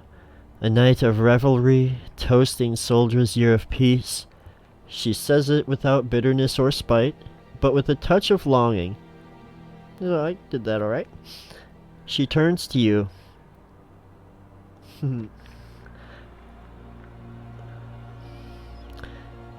Now I wait, and you have done your duty, so you should return and join the festivities. Here, she says, unbuckling the sword belt. Please give this to my father. The sound of flapping wings jolts you, and Domenica laughs. Not a dragon. Not yet. At least. There are hippogriffs who fly here. Look! She points, and you see a grand white hippogriff soaring above you. Its heavy wings beat against the tension of the air, and it regards you and Domenica warily and without hostility. Domenica frowns. As magnificent as I think they are, I wish they wouldn't come here. They are prey to dragons. A low rumble makes the ground quake and tumble. The diaphanous clouds overhead suddenly grow heavy like sodden rags, dark with moisture. A raindrop splatters on your face. The first few drops come tentatively, but a moment later lightning shatters the sky and the clouds break open, releasing a torrent. You must go, Domenica shouts through the rain. It is not safe here for you. Domenica's plea is cut short. She cries out and lurches forward as if struck, and you look around for the attacker. The dragon this time, or another bloodhawk?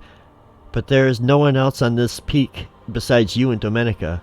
You reach for her hand to pull her to her feet, but she cries out again as the back of her linen dress splits open. A giant black dragon wing bursts forth from her shoulder blade, splitting the skin as it tears through. No! Domenica screams as another wing, webbed and slick with rain, emerges from her back. The wings overpower her slender frame. As they begin to flap and she is lifted from the ground, more draconic features sprout from Domenica's limbs as she cries out in agony, fighting against the transformation. Jagged, Cimmerian scales cut through her flesh until nearly all her body has been pulled and shifted and mutated into the form of an obsidian dragon. Before her face is engulfed by the scales, Domenica cries, "Please, free me!" Domenica, the executioner's daughter, has transformed into a dragon before your very eyes. A gruesome, agonizing, and awe-inspiring event to witness. The creature hovers before you, flapping its great midnight wings. Let's see, what is Jimothy's passive perception? His passive perception is a 14, so passive perception is a 12 or higher. You notice that while the dragon is black, its hide is a texture that resembles obsidian. You recall Domenica speaking of the rock dragons that once lived in this region and of the volcano that remains dormant under the mountains. The dragon's wings and tail are edged with gold, and its eyes are a vivid blue. Is Domenica still in there somewhere? Because the blue eyes. The lightning cracks again. The dragon makes a low rumbling noise in its throat, opens its mouth, and exhales a breath of fire, vivid and vibrant against the storm. The rain douses some of the flames, but you are caught in the blast, engulfed in scorching heat, causing 3 points of fire damage. Is that it? Alright. I'll take it, I guess. After I did you this favor of escorting you up this damn hill. Because, yeah, if we were able to climb a mountain in this little bit of time, it's not a fucking mountain, it's a goddamn hill. Alright, 3 points of fire damage. I took it. Your damage has been noted.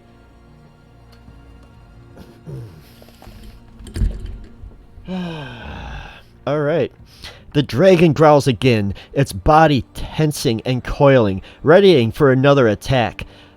The executioner's sword, whether on the ground or in your hands, begins to glow. And I guess she gave it to me, or it's on the ground. It's somewhere. It's glowing. And what do we do? Do we fight? Do we fight this dragon? Do we fight Dominica? After all this time, after everything we've had together. Let's see. What do we want to do? Do we want to try a run or hide? No, that's like, I don't think that'll work.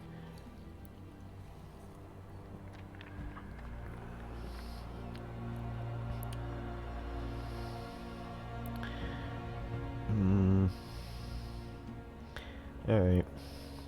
So the executioner's sword does a thing. Once per day, the sword is imbued with a calming aura that transfers to the target on the moment of its death. But it's doing a glowy thing right now, so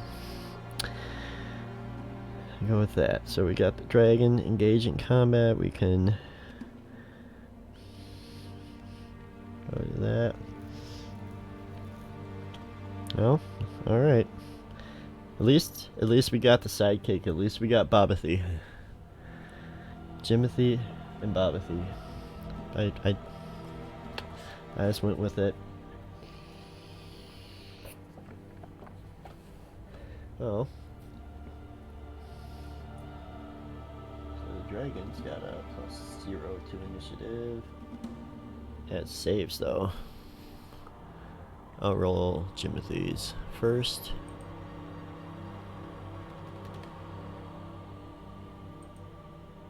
Yeah, I know. I don't have tokens on here for this. Okay. And then for the dragon, it's going to be +0.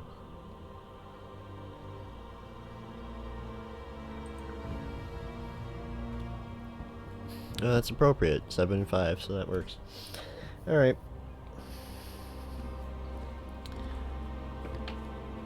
So I guess Jimothy will try to shoot the dragon with his longbow.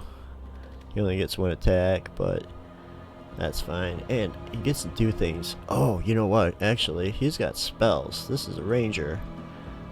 He got that hunter's mark. I think we want to do that.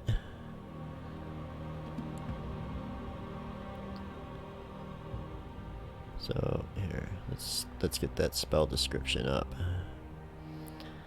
Let's see. You choose a creature you can see within range and mystically mark it as your quarry until the spell ends. You deal an extra 1d6 damage to the target. And it's a bonus action to cast, so I still get to do an attack. So I've got that on there, and we'll go ahead and attack with the longbow.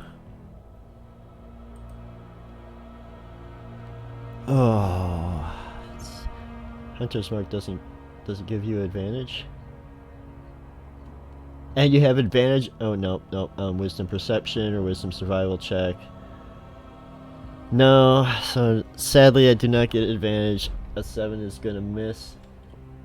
Has an armor class of 16, so I am gonna miss.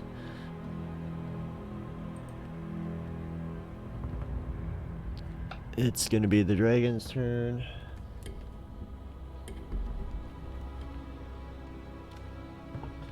So, I mean, technically, it used its breath weapon. It needs to recharge it. It does not.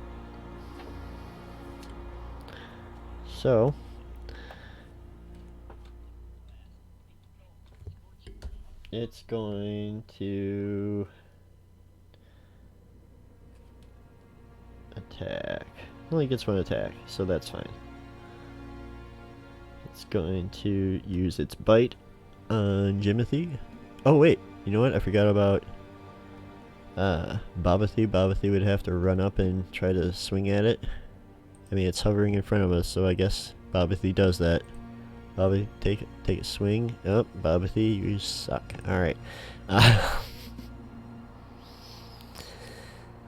And yeah, so the dragon attacks. It's gonna try to bite Jimothy.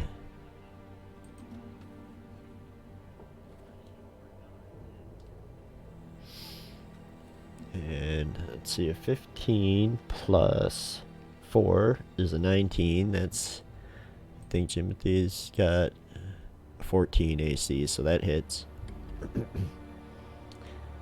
Do 1d10 plus 2 piercing.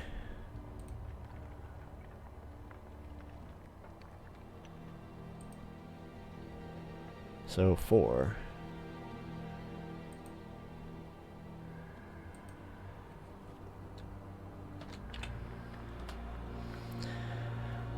Alrighty. That's its go. And I guess now, since it's in melee range, Jimothy will short sword, miss, and offhand will hit for 2 damage, 3 damage.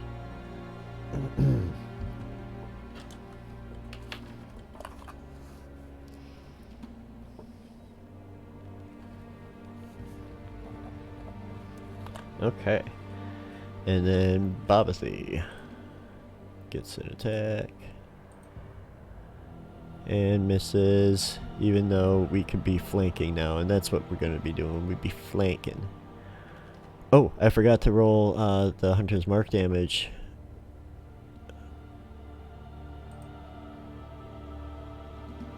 Only 1. Still, that's better than nothing. Okay. It would be the dragon's go. It's going to try to attack with its claws this time.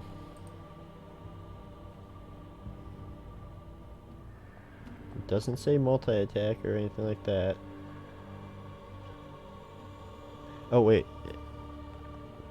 Well, it did hit. Let me see if its breath weapon recharged.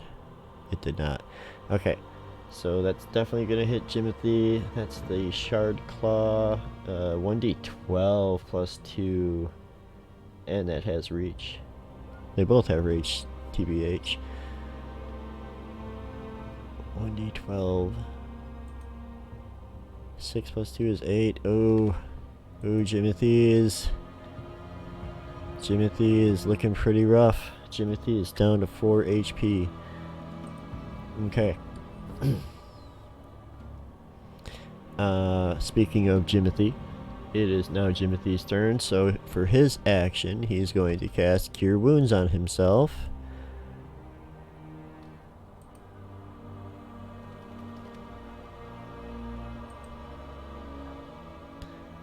And he's going to get 6 back. Okay, I mean, better than nothing.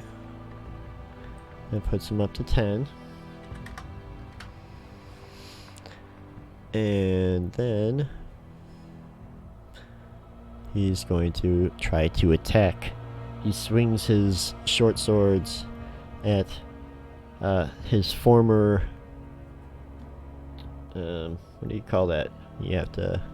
like it's an escort mission. I don't know, whatever. He swings. He crits. He's flanking. He crits on that for 10 damage. Oh, plus Hunter's Mark. Is that once per turn, or... let me scroll back up.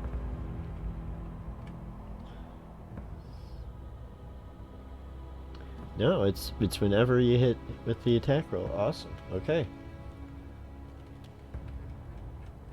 So yeah, crit for 10 plus 5 for 15.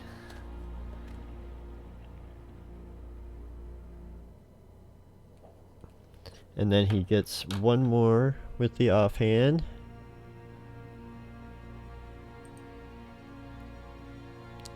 .22 hits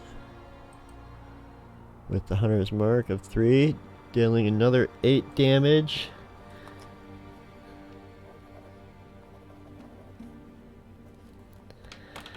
Okay. And then Bobathy gets to take a swing. Come on, Bobathy, you can do this. We believe in you, Bobby. Oh no! No fucking way! Holy shit. Hi, Carrero Sarad. I'm sorry if I butchered your name. I just saw the you in the chat there. You're gonna hear this long after you posted that, I'm sure. I've got a really bad lag for some reason. But if you weren't here earlier, we came to the conclusion. So in our regular campaign on Mondays, we do a regular podcast called Defenders of the Veil. And Ricky, our DM, has a rule that if you, on these attacks that look like this here, if you roll 2 nat 20s, instead of doing regular crit damage where you get to roll double the dice, you do the full damage of the dice, including like the crit dice. Or maybe there is another roll. I don't know for sure exactly, but we came to the conclusion earlier in this stream that if you do the double rolls and it's a 1, it's a double crit fail, like shit just happened. So in the Bloodhawk fight, yeah, that Bloodhawk ate shit. But oh no, this is Bobathy. This is Jimothy's boon companion, his sidekick.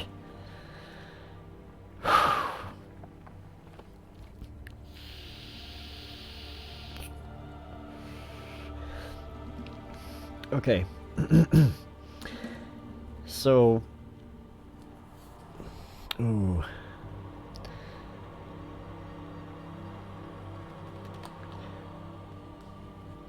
For this double critical fail, I believe that Bobathy's longsword, as he swings against the stone-like exterior of this obsidian dragon, it like hits in a spot that it just like it catches the scale in just a weird way, and it causes the blade to shatter, and Bobathy's weapon is destroyed.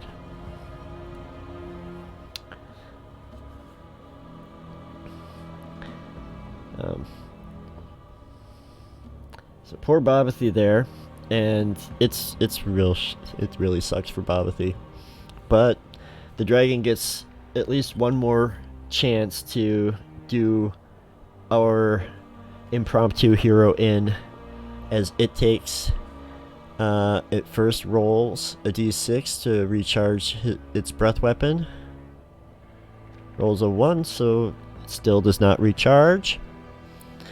It's going to try and bite. No, the claws do more damage. It's going to try to attack Jimothy with the claws. It got a 12. What does it get? +4, I believe.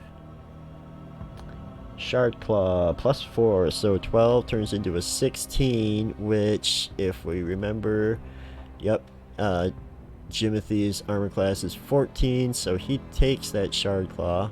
It's a 1d12 plus 2? Yep, 1d12 plus 2. Oh no! Oh no, it does 12 slashing damage. Guys, Jimothy is down. Jimothy is at 0 HP and is about to be making death saving throws. And speaking of, it is Jimothy's turn. Holy shit. Holy shit. Rolling a death save. Oh, that's a 2.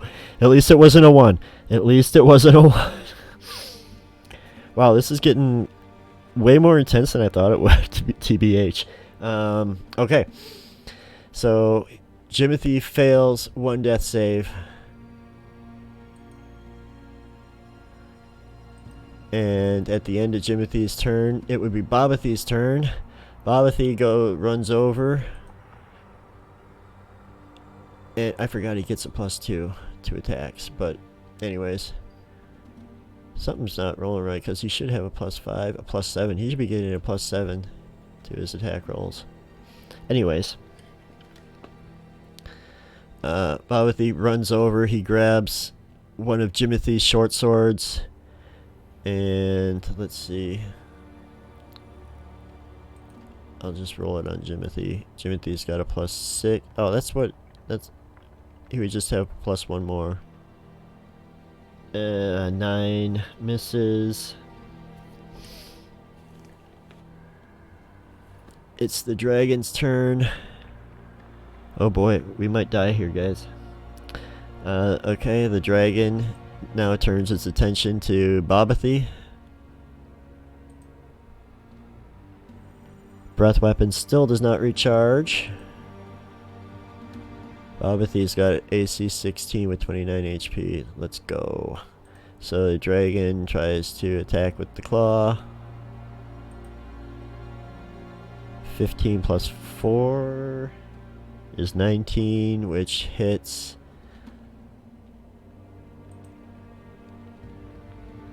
16, 29.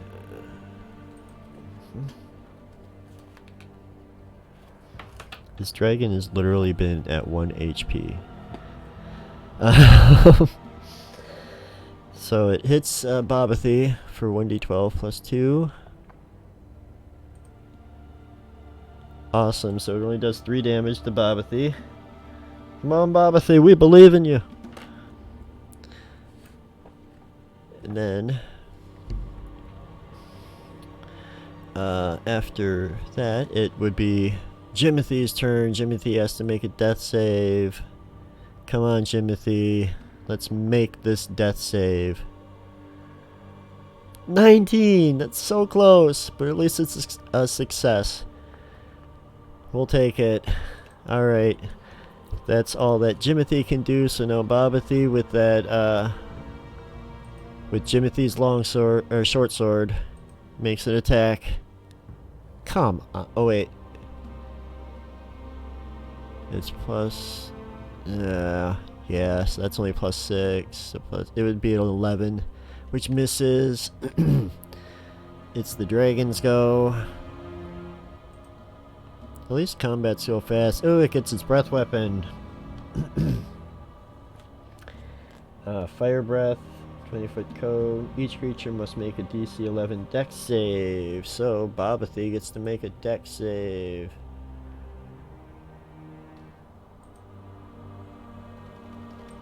$13 plus, yeah, it's just 13. 13 beats the 11, so he will take half damage, half of 46 fire damage. Ouch.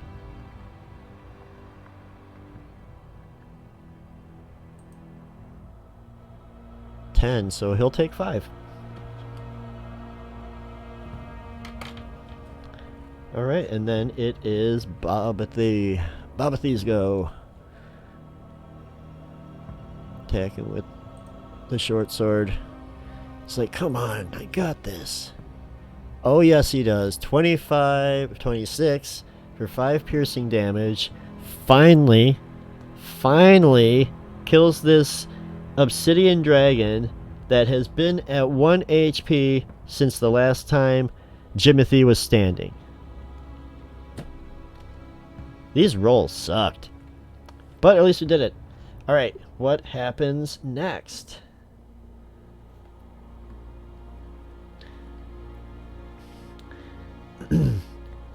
all of it fades.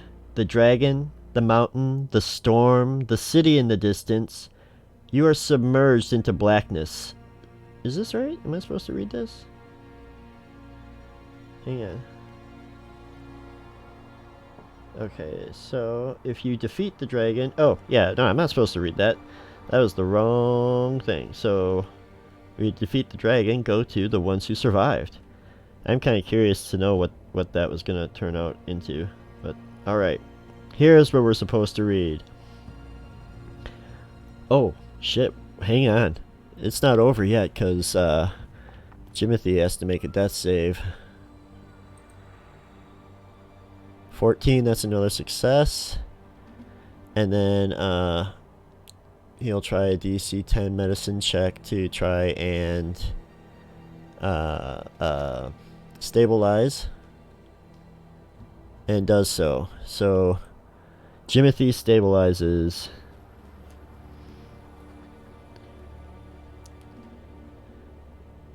So Jimothy didn't die, at least. He went down, but he didn't die. So, a final blow takes down the dragon, and its body lay lifeless before you. The storm ceases raging, but the rain persists, lacking its earlier tenacity. You gather your wits and tend to your wounds as night settles around you. Gone are the sounds of the hawks and other winged creatures rustling nearby. The peak has been abandoned during your fight. What to do with the creature before you? What will you tell to the Soldrons if and when you return to the city? Is this what happens to all of the sacrificed daughters? As you plan your descent, the daughter's body suddenly jolts. A true darkness falls, masking all starlight and moonlight, and you are engulfed in it. A beam of light pierces through the black, illuminating the corpse, and the dragon's body begins to levitate. The light grows brighter and brighter until you have to look away, until it suddenly calms. The glow touches your eyelids like a caress, like a morning ray. You open your eyes, and it is like morning all around you. The storm lifts and the light pushes away the shadows. The dragon is gone, and in its place now stands Domenica. Her body is encased in shining golden armor, and she wears the laurel wreath like a crown. The only remnant of the dragon is Domenica's shield, the dragon's obsidian wing edged in gold. The silhouette of Bahamut is emblazoned in black across her chest. Her father's sword appears in her hand, and it is no longer metal, but jet black, matching her shield. Domenica smiles at you, my champion. You have not just released me from my fate, but have saved all daughters of Soldra. How? Why? What just happened? Soldra's act of sacrifice inflicted a curse upon its daughters, she says. It twisted Bahamut's love and made it something ugly and fearful. In turn, daughters who reached the peak were warped and transformed and condemned to live out their days as the creatures most feared by Soldrans. For we daughters, virgins, votaries, girls without names, are what Soldra truly scorned. But you have set me free, and now I will do the same for the others. As a thank you, I gift you my father's sword. She hands you the black blade. Before, the metal hilt was bound in leather. Now the full handle is pure gold. The pommel is shaped like a dragon's head, and two golden wings form the crossguard, opening into the length of obsidian. Words are carved into the blade in glowing draconic. Domenica reads it aloud.